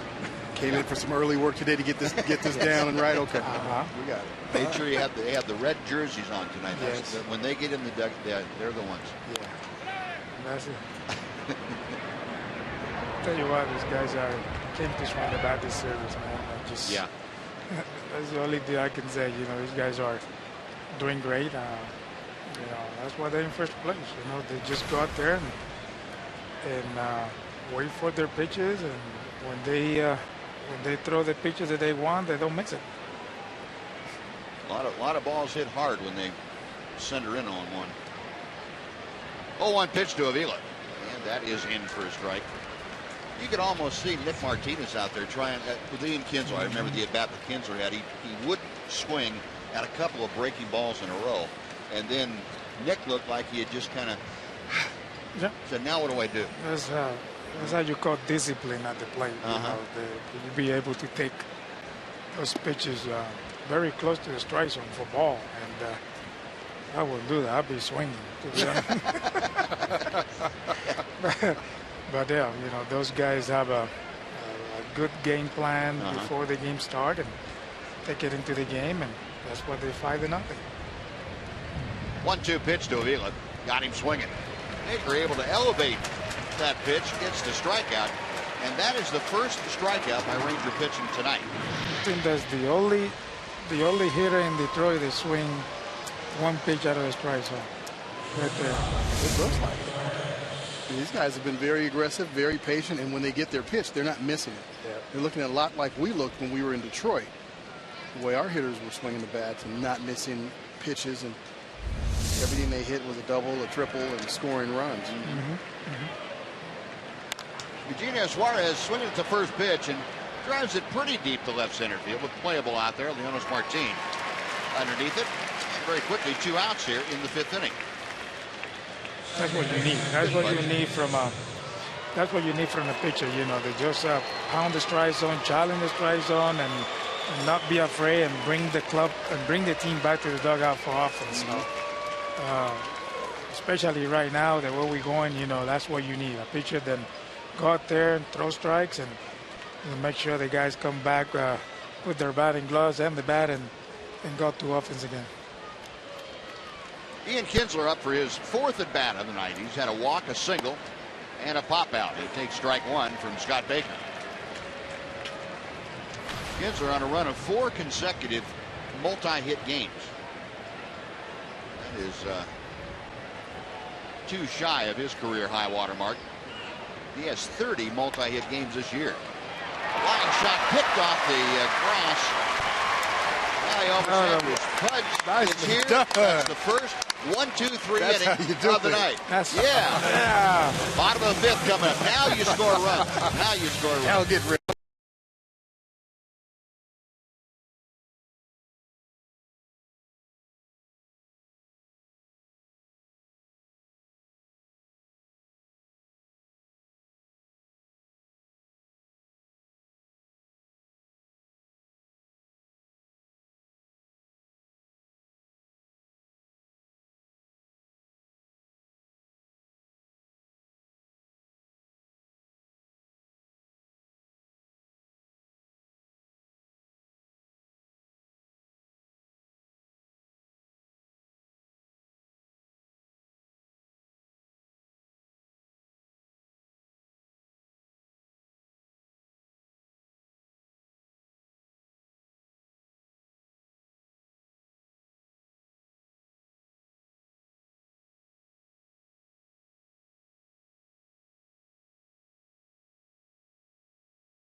And a play.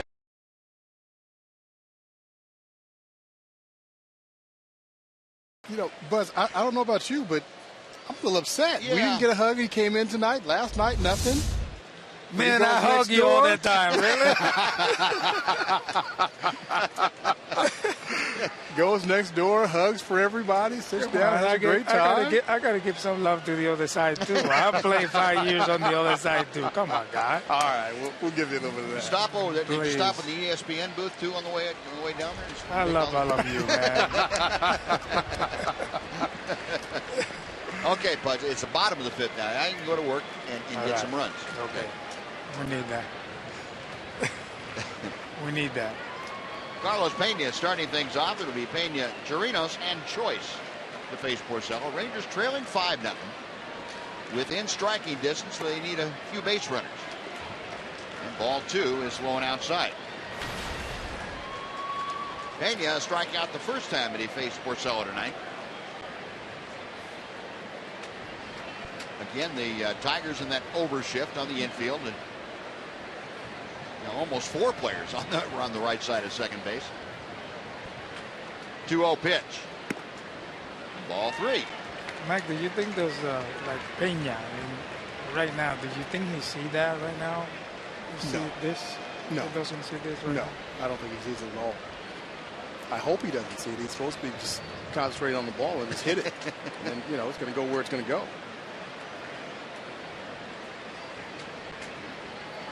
Porcello's next pitch, and he deals a strike at the knees. 3-1. Doesn't look too forgiving out there, especially when you throw the umpire in there, even though he's not going to hit the ball. There's just not a whole lot of holes out there.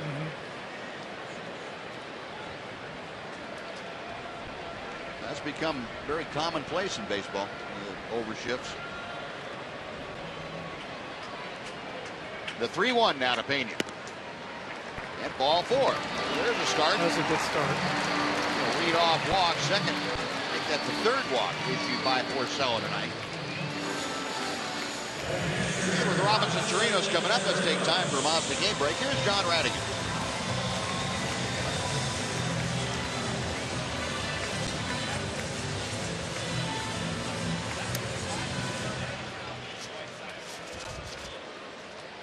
All right, John, thank you. The Rangers trying to climb back out of a 5-0 hole that they are in here in the 5th inning. Chirinos, like his predecessor in the order, Carlos Pena, a strikeout the first time. First pitch to him is over for a strike. Robinson, a .235 hitter. Trying to add to the Ranger hit total. It stands at a grand total of 1 so far tonight. That was back in the first inning.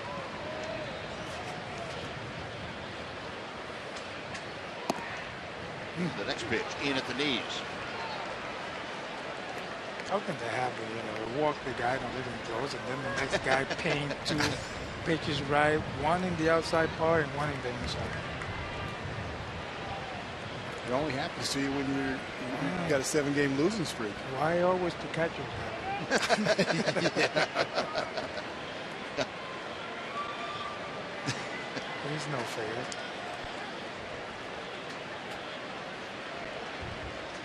Oh, 0-2. Porcello reading the signs. Got him swinging. Wow. Well, that is pretty tough on a right-handed hitter to have 3 pitches like that. Out number 1, 4 strikeouts now for Rick Porcello. There's really not a whole lot you can do with this sinker. Look at that. Perfect spot. I mean, just dives down underneath the right-hander's bat. Not much of a chance anybody's going to hit that pitch. And if they do hit it, it's going to hurt because they're going to hit it off their foot. Yeah. Well, 1 away. Pena's still at first. Here's Michael Choice, who grounded out to first. That was back in the 2nd inning. 1 ball, no strikes. He's looking for that double play, right? Mm-hmm. That sinker. That is a perfect pitch for a double play. Middle in, down. Porcello gets just about 2 ground balls for every fly ball. There you go. Kinsler. Suarez back to first. Nice call, Pudge, but that's not what we were looking for. Well, the Rangers gone in the 5th. Thanks very much for joining us. All right, We'll thank see you. after the game on Rangers Live. There's always another day, fellas. That's right. 5-0 Detroit.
Is brought to you by your Texas Ford dealers. Take the EcoBoost Challenge to see why Ford is the best in Texas. Scott Baker back to the mound. He is out there now after having a 7-pitch fifth inning. First time that Tigers have been set down in order tonight. He'll try to back that up by going after Hunter Cabrera and Victor Martinez. Torrey Hunter, a bases-loaded walk to drive in his 37th run of the year. Other than that, he has grounded out a couple of times. First ball swinging, fouls it back to the screen. It's 0-1.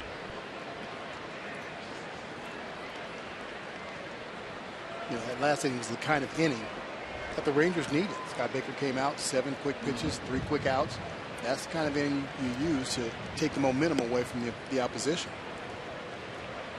And then Rick Porcello turned right around and got the same kind of an inning when the Rangers came up. Took that momentum back from him. Now it's Scott's turn to do the same. There you go. 1-1 pitch. It's out of play on the first base side.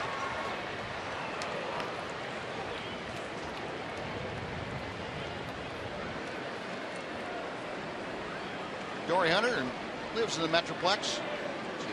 It's his home here, has for a long time. See him around quite a bit in the winter. Got to a lot of functions. In the air to right field, hit pretty well. There's room out there for Alex Rios in front of the warning track. One gone.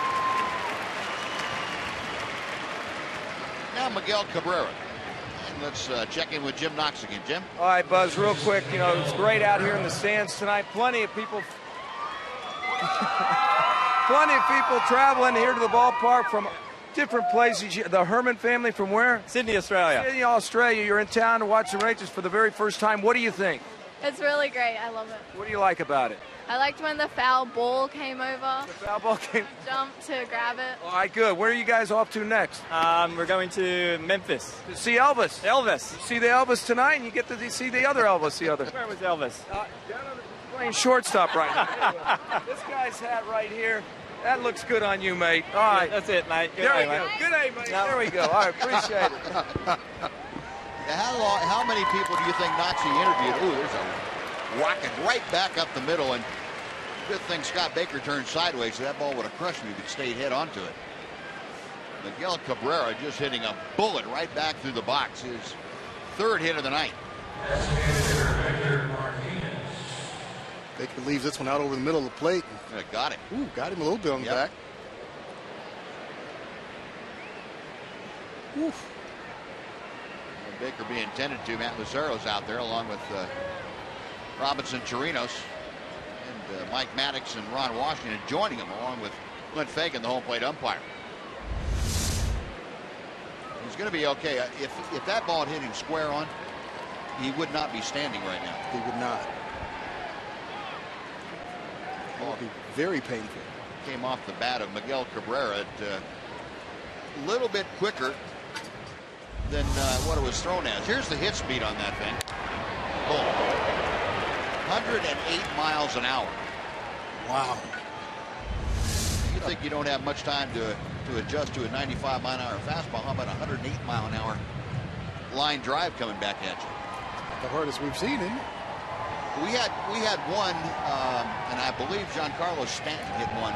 It was 115. I was going to say that. Yeah. That would be probably the only one that comes to mind. Yeah, he was the one that tried to remodel the left field out there. He tried to move the out-of-town scoreboard back about 10 feet. Did you see the home run he hit a couple of weeks ago in Miami? It's probably 20 feet off the ground, about 15 rows up in right field. In right field? In right field. Oh, yeah. He is a strong man. 0-1 pitch to Victor Martinez. He's in the dirt. 1 ball, 1 strike. I'm not sure I've seen anybody hit the ball as hard as he does.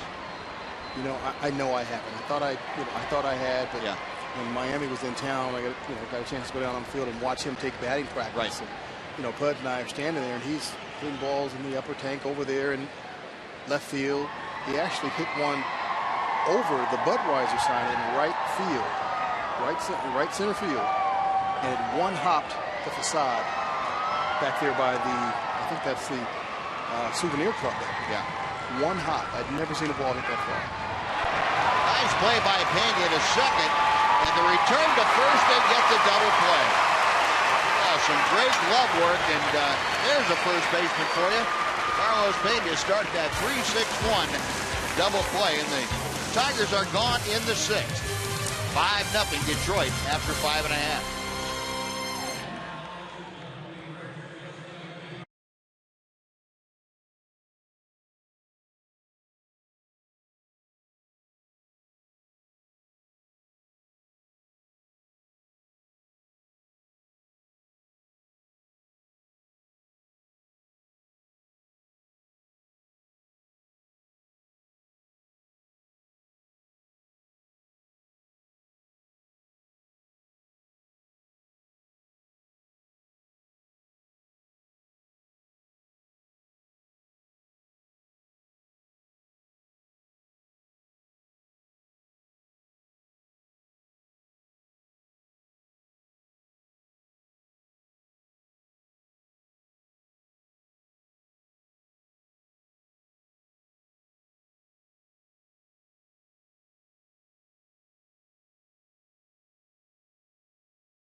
The Sonic Slam Inning, brought to you by Sonic.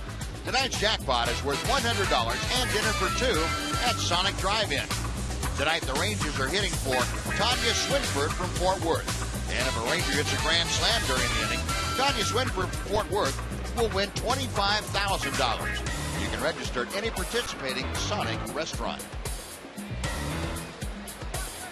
A very pleasant evening here at Globe Life Park. The score could be turned around, it would be even more pleasant. But Rangers have some work to do. Rick Porcello back the hill, and he will be facing Luis Sardinas starting off the 6th inning, and the first pitch is high for ball 1.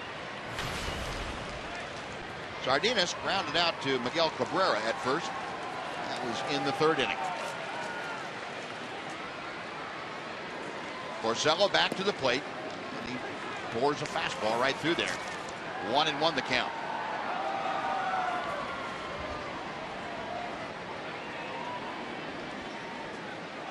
Sardinas, a .346 hitter over his last 9 ball games. Head the count here, 2-1.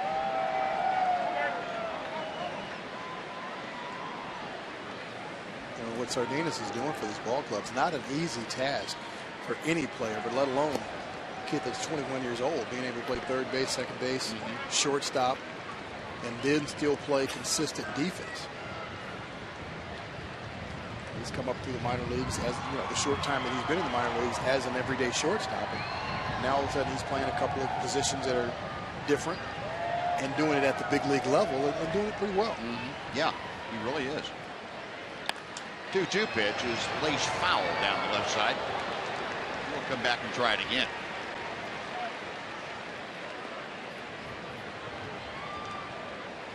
The Pudge down there in the front row. I bet he gave him a hug when he got there too. Probably.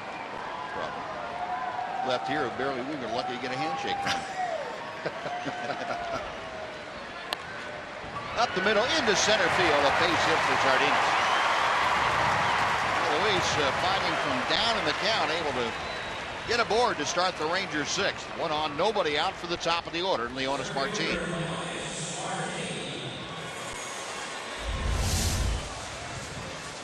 Porcello throws that sinker, and Sardinas goes down with it. Gets the fat part of the bat on it, takes it right back up the middle, doesn't try to do too much with it. A lot of times that sinker baller would get that left-handed batter to roll over and roll that ball over to second base, but Sardinas keeps his hands inside and drives it right back up the middle. Looking from our phantom cam at the contact he got there. Leonis Martin, who is 0 for 1 with a walk, takes inside for ball 1. Martin walked in the third, grounded out to short as he started things tonight for the Rangers in the first inning. That base hit by Sardinas, just the second hit of the night for the Rangers against Porcello. The sinker is down and away. It's 2-0. Our Budweiser pitching line for Rick Porcello, 5 shutout innings, just 2 hits, 3 walks, 4 strikeouts. He's got Luis Sardinas at first, being held on by Miguel Cabrera. 2-1. Now this part of the game, and this is a learning experience for Leonis Martin. You know, you're the leadoff batter, got a 2-0 count, you're down 5 runs, the first batter got on. It's okay to take that first pitch and make Porcello throw a strike. He's been out there, that was the 75th pitch. You want to make him work. You want to make him throw more pitches, and you never know. He might get tired, start going, you know, losing his control or his command. But this is what a leadoff hitter does. He's not afraid to take a strike. He's still in the driver's seat at 2-1, but he's making Porcello work a little bit. Leonis waiting as Porcello reads the signs. Sardinas a modest lead at first. Fouled back, and the count evens now at 2-2.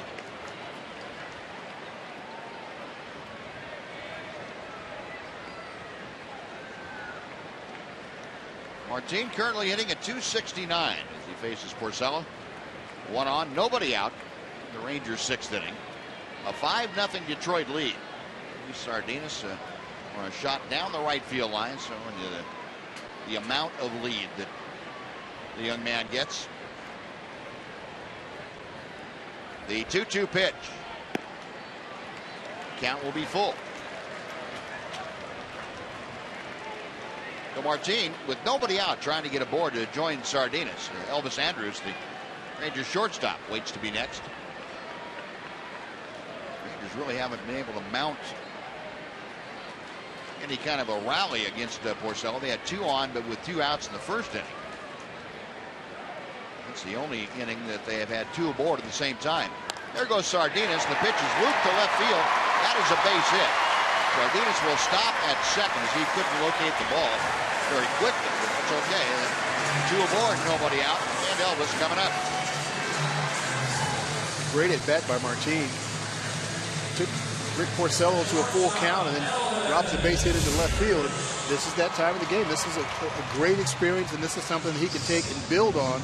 You know, being in that leadoff spot, you want to work that pitcher, especially when you start getting into the middle part of the game, and have him throw as many pitches as you possibly can. And, you know, up to the point Sardinas, Sardinas is single. The Rangers had only had 1 hit, so now they've got back-to-back hits here in the 6th inning. Jeff Jones, the pitching coach for the Tigers, out to slow things down a bit for Porcello. Also give the Tiger bullpen a chance to get active out there in left center field. Just the time of the game last night that Anibal Sanchez had a little bit of a problem. Blaine Hardy, left-hander, getting his equipment together. He will start loosening very shortly in that bullpen. So 2 on, nobody out. Elvis at the plate. 1 for 2. A single in the first, a double play grounder in the third. He takes that sinker for strike 1.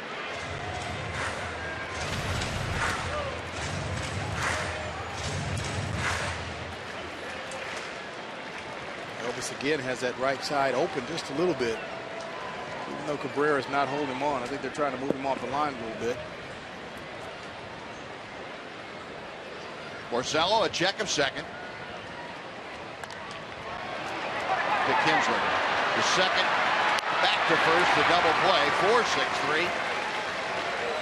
On to third goes Sardinas, but he's there with 2 outs now, and Shin-Soo Choo coming up. Second time tonight that Elvis has grounded into a 4-6-3 twin killing. Porcello throws that fastball. Looks like it's diving in a little bit, maybe a sinker that he kept up in the zone. And Elvis trying to go the other way to hit that hole, but last 2 times up, he's hit it right to Kinsler at second base for 4-6-3. Probably could have been interference. Martinez was nowhere close to second base on that one. That is the 75th double play the Rangers have hit into this year. That is the most in baseball. Shin-Soo Choo 0 for 2 tonight. He is lined to left and grounded to first. Choo now at .245 with the average, 7 home runs, 28 RBI. Porcello with Sardinas at third will go back to the windup. Right-hander kicks and deals the 1-0 pitch. That is a knee-high strike.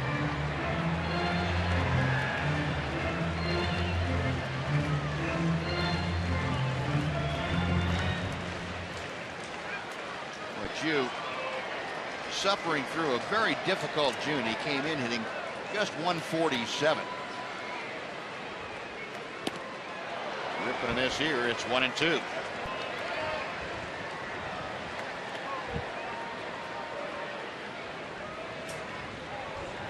Rick Porcello getting the second ground ball double play behind him turn tonight. And that has helped him tremendously after giving up back-to-back singles starting off the inning.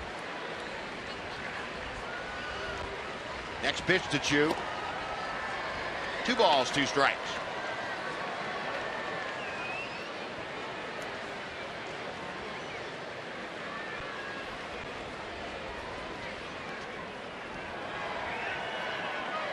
Good look from out there in front of the Jack Daniels Club.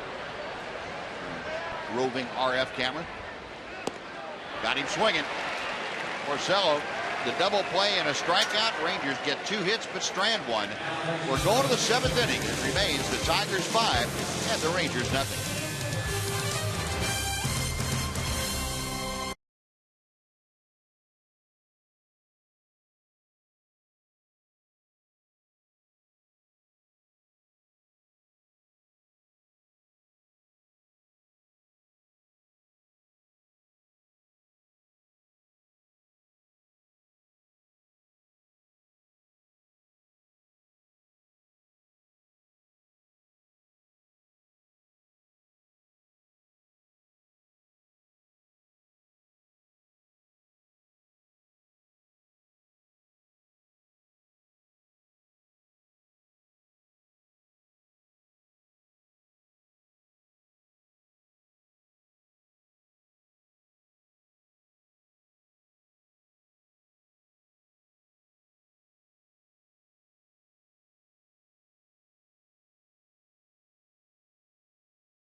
Detroit. Motown Tigers have shut out the Rangers 5-0. 10 hits for Detroit, 3 for the Rangers. Cabrera and Victor Martinez have combined to go 5 for 7 and scored a couple runs. Rangers have grounded into 3 double plays tonight.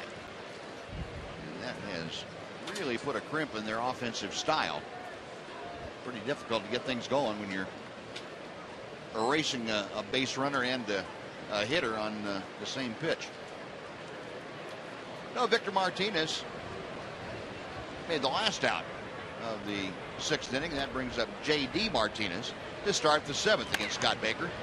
First ball swinging, and Beltre plays the convenient hot line throw. It kind of sailed on him and pulled Carlos Pena off the bag. That'll be an error on Adrian Beltre to allow J.D. Martinez to reach.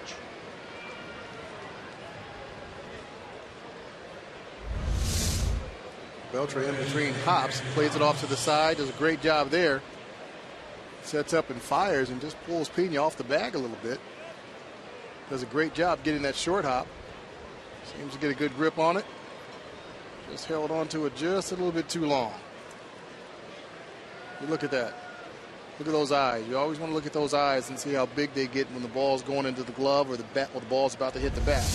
And he followed that ball all the way into the glove. Each club now has committed an error tonight.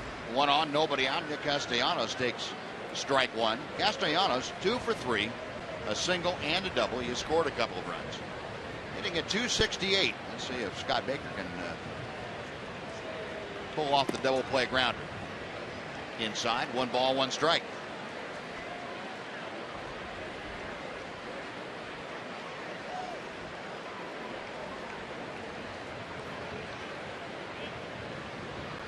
Ranger infield just about straight away. The outfield pulling around to the left side for Castellanos.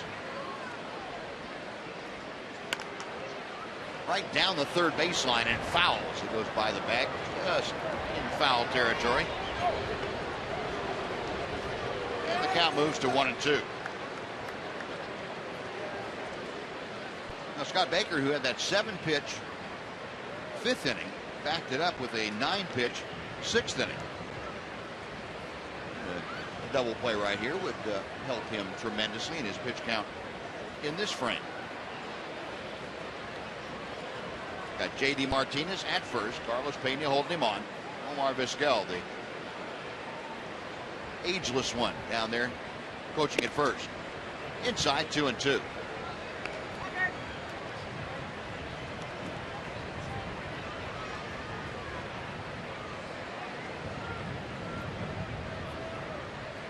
Young third baseman Nick Castellanos getting back into the batter's box. Robinson Chirinos flashing the signs out, and Scott Baker is set. Got him swinging. That pitch up under his hands. There's that little elevation you were talking about, Matt. Got it up there right at the bottom of his elbows, basically. Castellanos not able to get on top of it. Well, that's a hole for pretty much every hitter in the major leagues, but you've got to be able to have a little giddy up on that pitch, and you've got to be able to get it right there in that spot. If you miss by an inch or two, it can cost you with a lot of hitters. A second strikeout for Baker tonight. 1 gone. Here's Austin Jackson. He had a 2-run single in the 3rd inning. He's 1 for 3. Takes the breaking ball that is just off the plate for ball 1.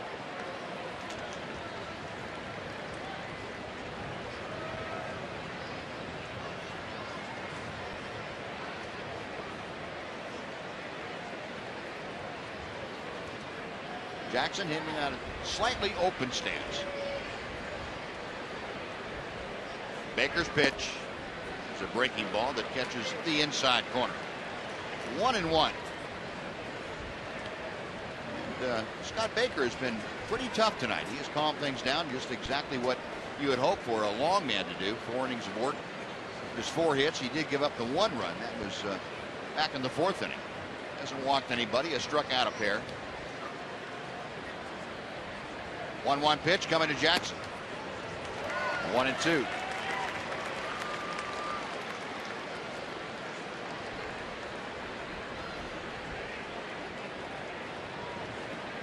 that's what you want to get out of that long man out of the bullpen. If he's got to come into a ball game, you want him to shut down everything that's been going on and be that, you know, that plug to get to the back end of that bullpen if you can.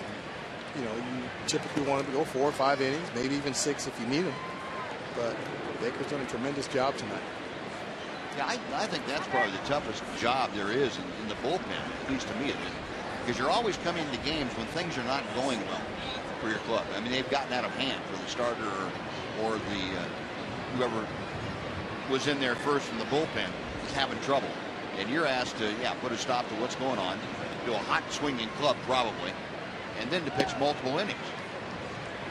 Throw you right into that frying pan. Yeah. 3-2 to Austin Jackson. Got 1 on, 1 out. He's playing the top of the 7th inning.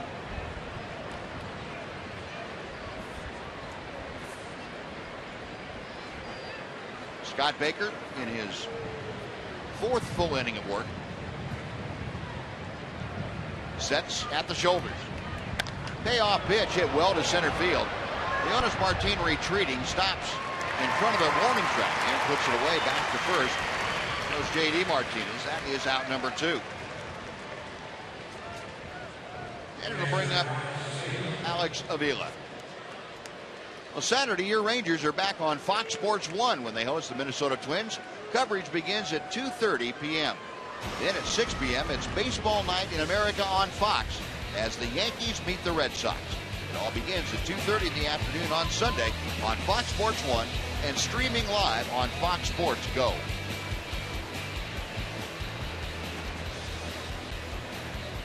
Alex Avila coming up with 2 outs and Martinez at first. Avila has singled and walked in 3 trips. 1 for 2 officially. He's also struck out. Baker's first pitch is cued foul down the third base line.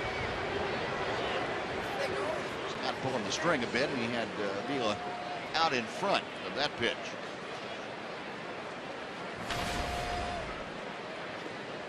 Avila, you can see at .233 for the season. 4 home runs, 16 driven in.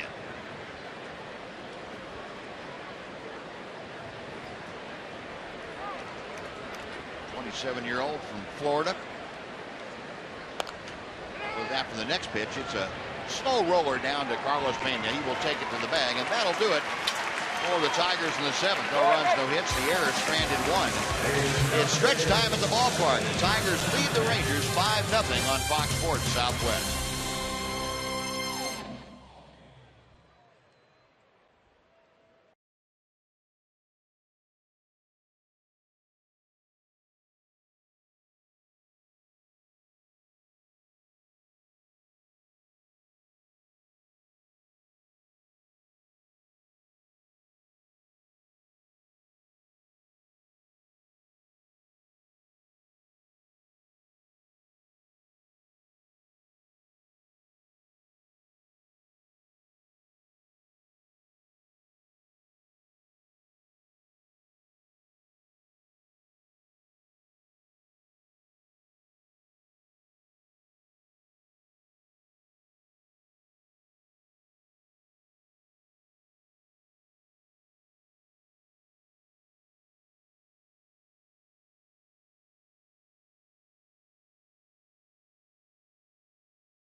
A little more fun if the Rangers were to mount a rally here in the 7th inning. Time now to take a look at our AT&T fan photo selection. for this evening. We reveal it to be Jim Knox and Justin. A good picture. Appreciate that. The old powder blue Rangers. Goes back a few years. Good job, Justin. We appreciate that. If you folks would like to send your photo in, just tweet it, hashtag Southwest Fan Photo. We'll make a selection each night that we're on Fox Sports Southwest, and maybe we can get your picture up there. Adrian Beltre leading off the Rangers' 7th inning, takes outside for ball 1. Beltre 0 for 1. A walk in the first. He lined sharply to short his last time up. Well, that ball is pounded to right center field. Austin Jackson on the run deep in the alley and makes the catch right in front of the 407 marker. I'm not sure you can hit a ball much better than Adrian Beltre just hit that one. And with the humidity tonight, the cooling temperatures, staying in the ballpark. Got a fastball from Porcello. Inside part of the plate and drove it. Got it on the good part of the bat. It's a little too high. Austin Jackson making a very nice play, knowing that he's coming to the warning track, getting close to the wall, turns around and brings it in. Well, 1 gone now. A strike is thrown to Alex Rios. Our phantom cam, I don't think there's going to be any wiggle on that bat at all. Nope. None. That is solid contact. Another bad swing, huh? Another one. Yeah. Another lousy swing. Wow. Again, it's easy to hit 320 with that swing. Yeah. And that swing and making that kind of contact, I mean, how tough can it be, right? That's one of those 7 times that he made it out hit the ball like that. Yeah. Wow. 0-2 pitch. Has looped to the first base side, and Cabrera moving to his right, able to cut it down. That's out number 2. Time for a Mazda game break. Once again, here's John Radigan. First baseman, Carlos.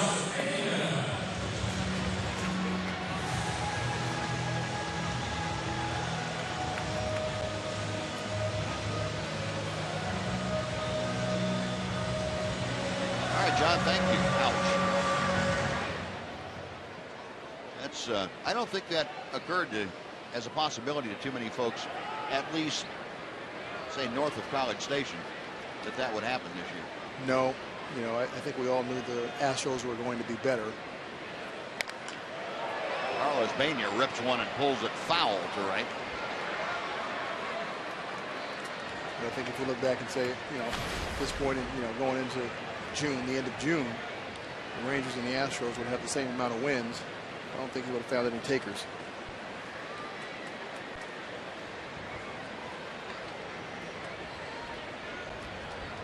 Pena 0 for 1 tonight, a walk and a strikeout. Base is empty, 2 away in the Rangers' 7th inning. Rick Porcello so far shutting the Rangers out on just 3 hits. Right-hander deals. The pitch is a strike. 0-2.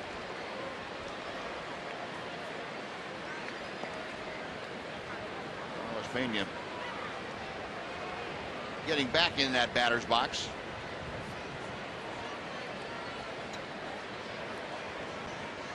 It has been a very masterful job by Porcello tonight. Just 1 inning where you could say he's been in trouble at all. That was last inning. Gave up back-to-back singles to start it, but then got the double play and a strikeout, and very quickly the Ranger threat went by the boards. Other than that, Porcello has been masterful this evening. 93 pitches with 2 outs here in the 7th.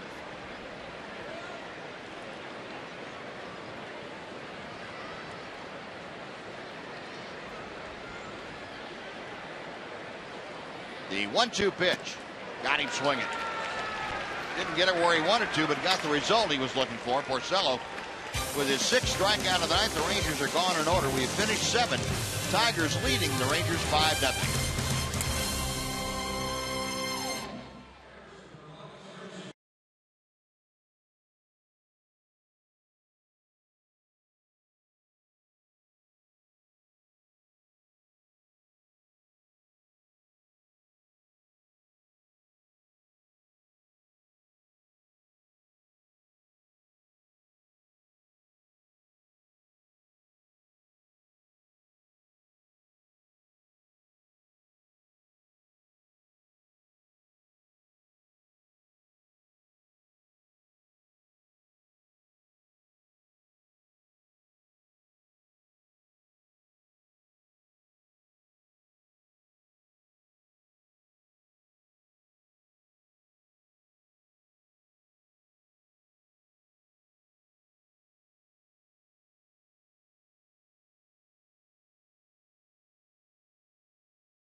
Out of here. Time for the progressive fan of the game. It has to be Suzanne.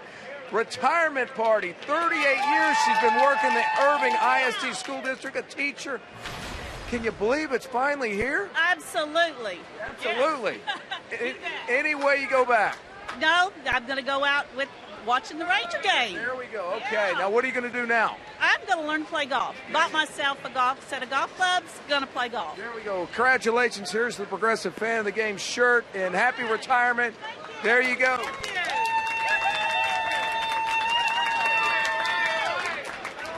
Very nice. Great place to come out and have your retirement party. Very nice spot. You could get a little more support from the Rangers for her, but that's okay. It'll pick up. Scott Baker has been very supportive tonight. He has done a very fine job on since the third inning. He's allowed just the one hit. The Tigers leading 5-0, and Suarez, the shortstop, leads things off. And Baker fires strike one. Eugenio Suarez 0 for 2, a couple of fly balls. He's also walked. 269 the average for the young shortstop. High chopper to third. Beltran unleashes a throw right on the money to Pena. And one out.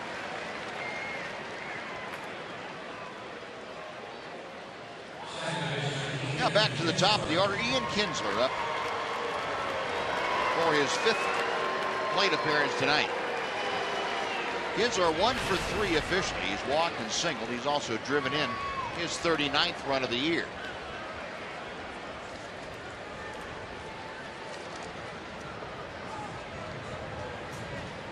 Ian with that single in the third extended his hitting streak to 6 consecutive ball games, and he takes a slider in for strike one.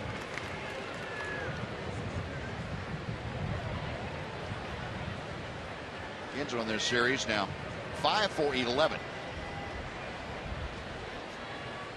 Baker back to the plate. Wave and a miss. 0-2.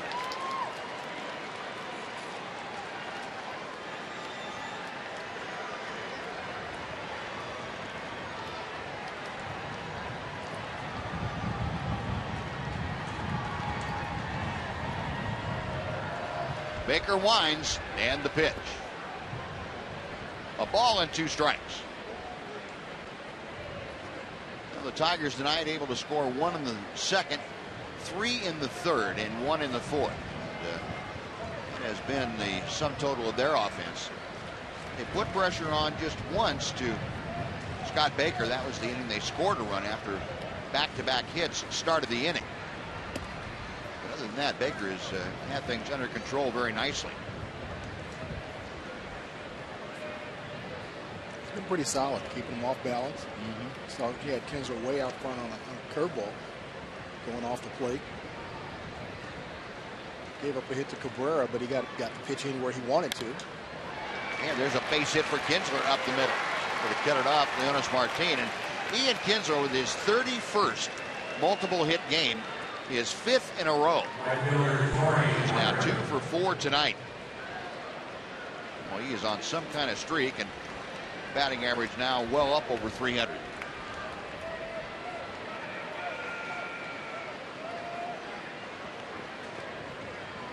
So Kinsler with his 2nd hit of the night. The Tigers now with 11 base hits. 1 on, 1 out for Torrey Hunter. Hunter, a bases loaded walk, driving in his 37th run of the year, back in the 2nd. Takes a strike from Scott Baker. Other than that, Torrey has grounded out a couple of times and flied to right field.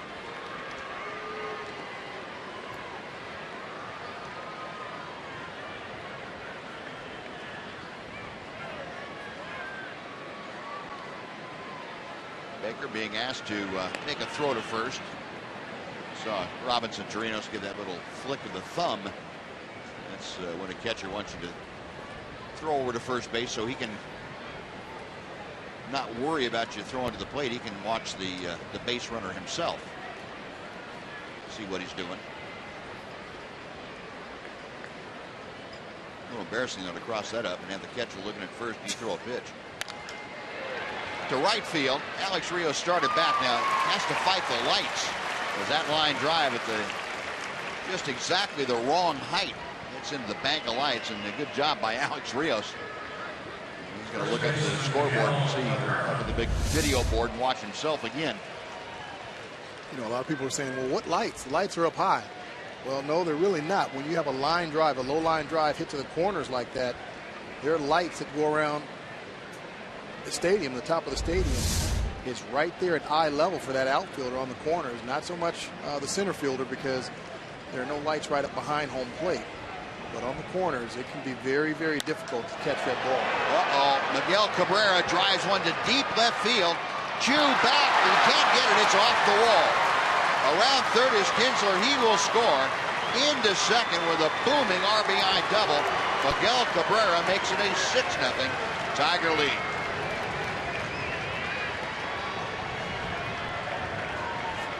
I wasn't sure when he hit that ball that it was going to stay in the ballpark, and it almost didn't, but Cabrera ends up with his 28th double of the year. That ball looked like it was going into the bullpen out in left center field. He gets a fastball middle in. I think he was waiting for that one. Chu makes a great effort getting to it. Got to it just off the tip of his glove. One RBI double for Cabrera. Cabrera, another RBI tonight, 64 for the year, and they are going to intentionally walk Victor Martinez. Much rather have J.D. Martinez up there facing the right-hander Scott Baker than Victor Martinez. Victor Martinez tonight is 2 for 3. Also walked and scored. You know, Scott Baker maybe running a little low on gas here in the 8th inning. Gave up the 1-out single to Kinsler. Got the line drive by Hunter to right field for an out, but then the booming double by Miguel Cabrera to chase Kinsler home. Intentional walk is completed. Victor Martinez down to first, and J.D. Martinez to the plate.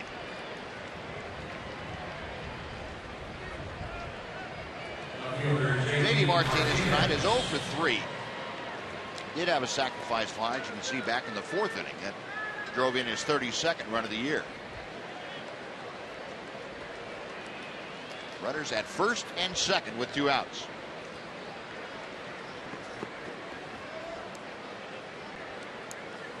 J.D. Martinez 14-game hitting streak on the line right here.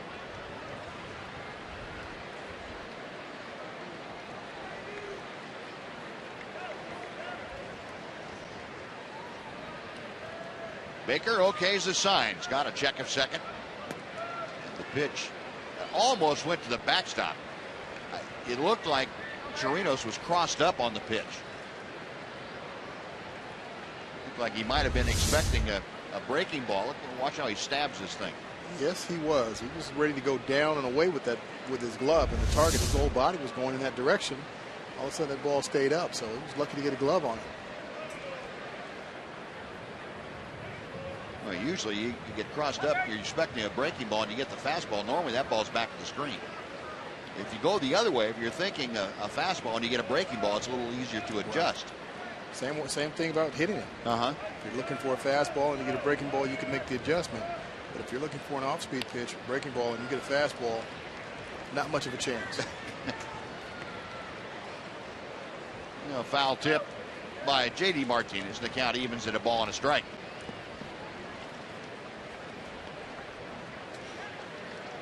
Tigers 6 runs on a dozen hits tonight. Rangers no runs on 3 hits against Rick Porcello.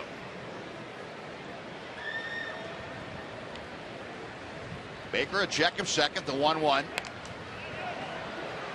Now it's 1-2.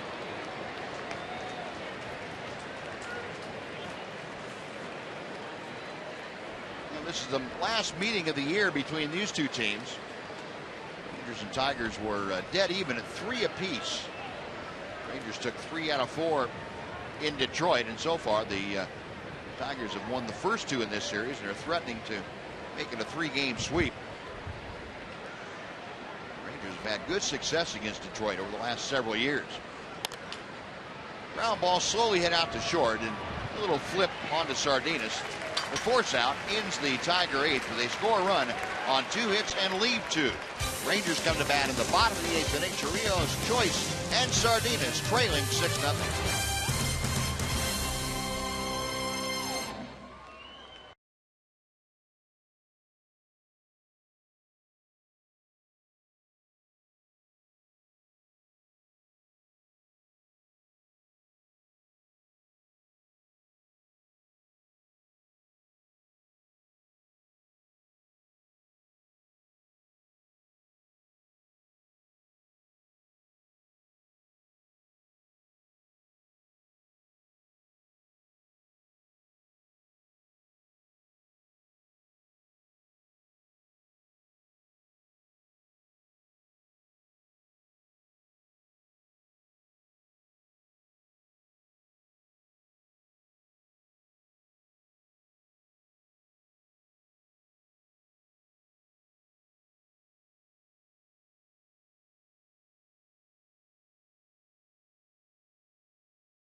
Rangers as the offensive struggles continue for this team, and we get you prepared for Rangers Live presented by Esurance. John Radigan here at the Captain Morgan Club. Pudge Rodriguez will join me. We'll check in with Buzz and Mac. Emily will work the clubhouse to see if we can get some dose of perspective from down there. Lots more on Rangers Live.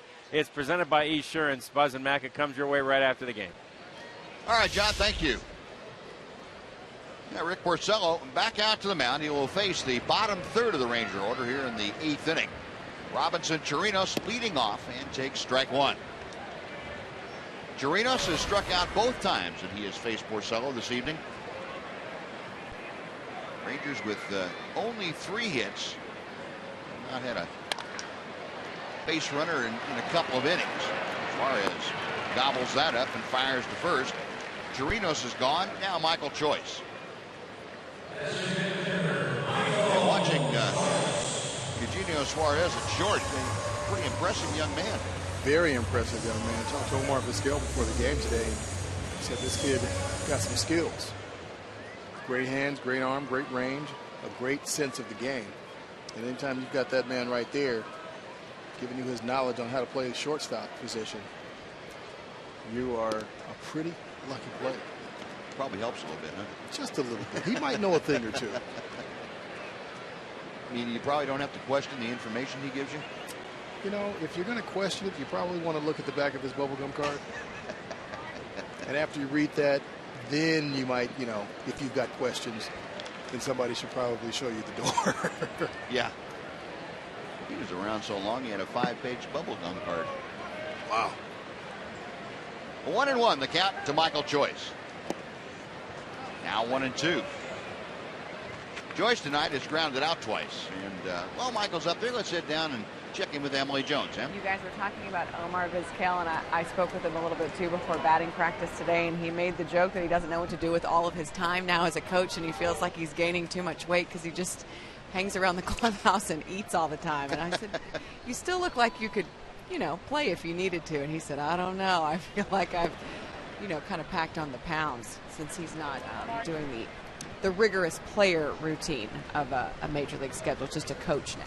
Yeah, he really looks like fat, doesn't he? It's wow.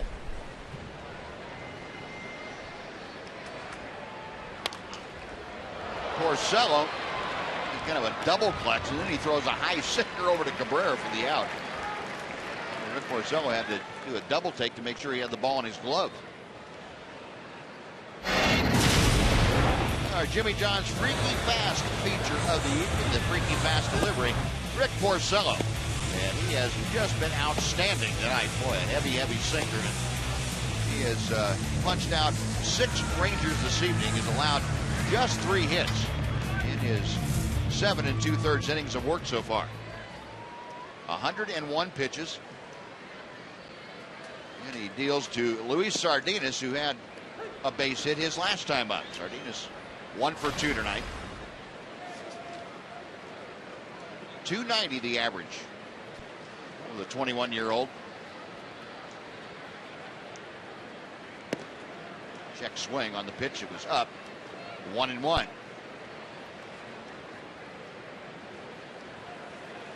And Blaine Hardy, left-hander, throwing out in the Tiger bullpen. Porcello's next pitch is in just above belt high. 1-2. In case you're wondering about Porcello's pitch count, his high for this year has been 110. It was back in the middle of May. Fisted ground ball out to Kinsler at second, on to first, and Sardinas out by a couple of steps. Rangers down in order, and Porcello is retired the last 8 straight. 9th inning coming up. Tigers leading 6-0.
Rangers, but I've got some good news, and it is presented by AT&T Uverse TV. The good news is the Detroit Tigers are leaving town, everyone, and desperate times call for desperate measures.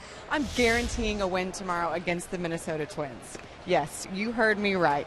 Guaranteeing a win against Brian Dozier and the Minnesota Twins as Alex Rios looks to continue his hot hitting against the Twins. There you see the numbers. AT&T Uverse TV brings you this preview of tomorrow's game. We'll have it for you right here, or we'll have it for you on TXA 21, and then I won't be here if they lose to say that I was wrong. So, guys, it's all up to you. All right, yeah, I'm writing that down so I don't forget now. You guaranteed it. Yeah, see, there you go. You know you're not going to be here, go out on a limb, Absolutely, huh? absolutely.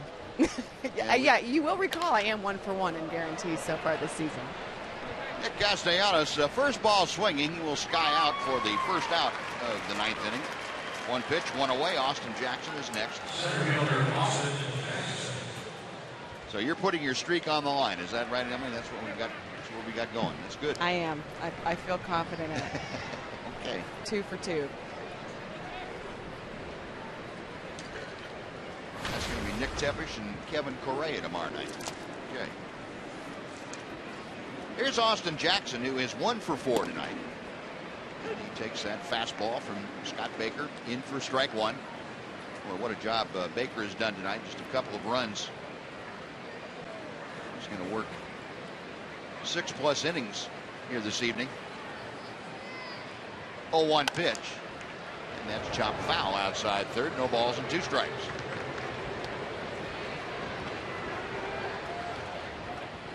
Now, this was a save the bullpen.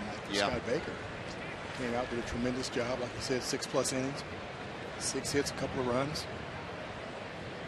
Things could have really gotten out of hand. Could have gone through 2 or 3 guys in the bullpen, but the way it stands right now, he'll pretty much have his full complement other than Baker going into this weekend series against the Twins. 0-2 pitch, and Jackson able to check his swing. 1 ball and 2 strikes. Yeah, and the Rangers, we have to remember they're still going with a 7-man bullpen, a more traditional 7-man bullpen. So they really don't have, other than Scott Baker as the long man, you don't have anybody else that you can't count on to be ready in almost every ball game. Right.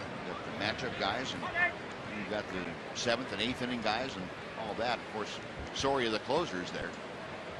You don't really have that one extra long guy, if you will. A lot of teams go with an 8-man bullpen for that reason. 2-2 pitch. Got him swinging. Breaking ball, and Baker gets his 3rd strikeout.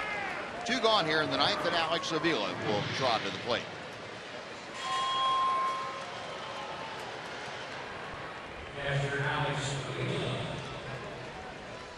Well, folks, this Sunday, and that's June 29th, the Rangers finish the 3-game series with the Twins. The first 10,000 kids 13 and under will receive an Adrian Beltre plastic bat courtesy of tickets.com. And it's also Bluebell Ice Cream Sunday. And kids 13 and under get ice cream for just $1. Get your tickets at texasrangers.com, or you can call 972-RANGERS if you prefer. Alex Avila right into the teeth of the shift.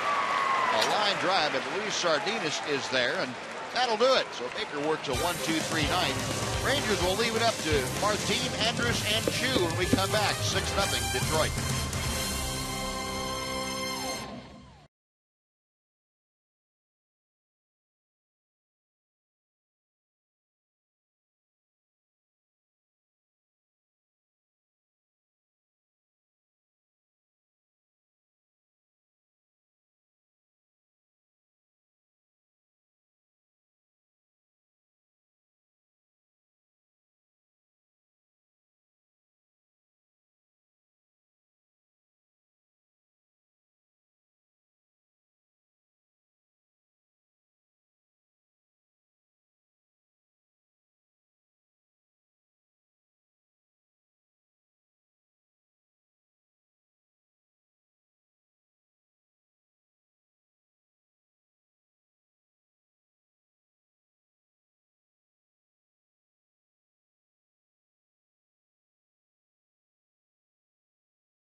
Texas Rangers baseball on Fox Sports Southwest is brought to you by Southwest Airlines. Find Southwest Airlines fares online only at southwest.com. By AT&T UVerse TV. Find out what's possible with AT&T. Call 1-800-PIC-ATT, mobilizing your world. And by your Texas Ford dealers. Take the EcoBoost Challenge to see why Ford is the best in Texas. The 9th inning, Rick Porcello is out to the mound. Porcello shutting out the Rangers on 3 hits through 8 innings, and Rick Porcello has never had a complete game shutout in his career. He has only had 1 complete game. That came last year. He is vying for that here this evening, and he worked to the top of the order. Leonis Martin, who is 1 for 2 tonight, takes high for ball 1. Martin singled to left field his last time up. It takes a strike. 1-1 the count.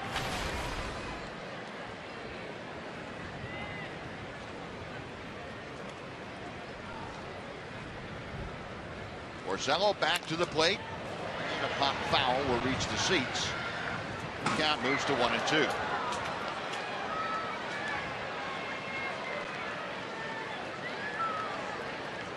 Porcello coming into tonight in his career at 163 games started.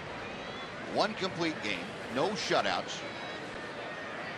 He is trying to get both of those here tonight. And Kinsler throws out Leonis Martin, 1 away.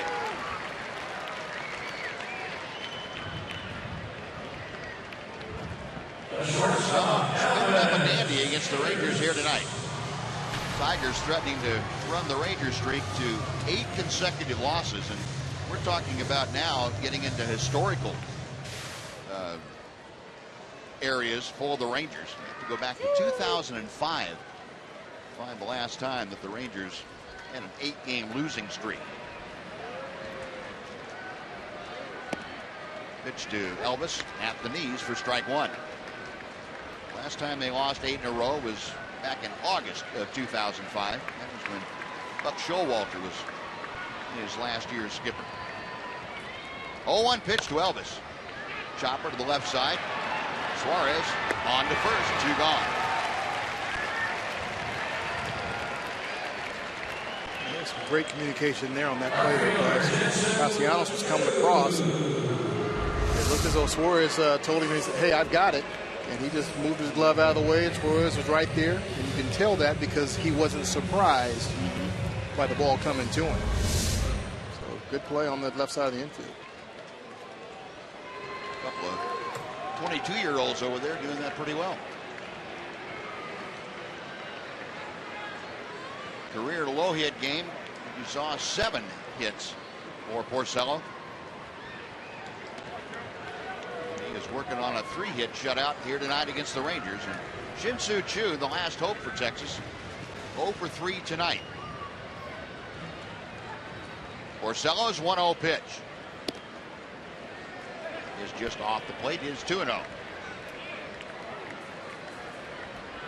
Choo is lined to left, grounded to first, and struck out.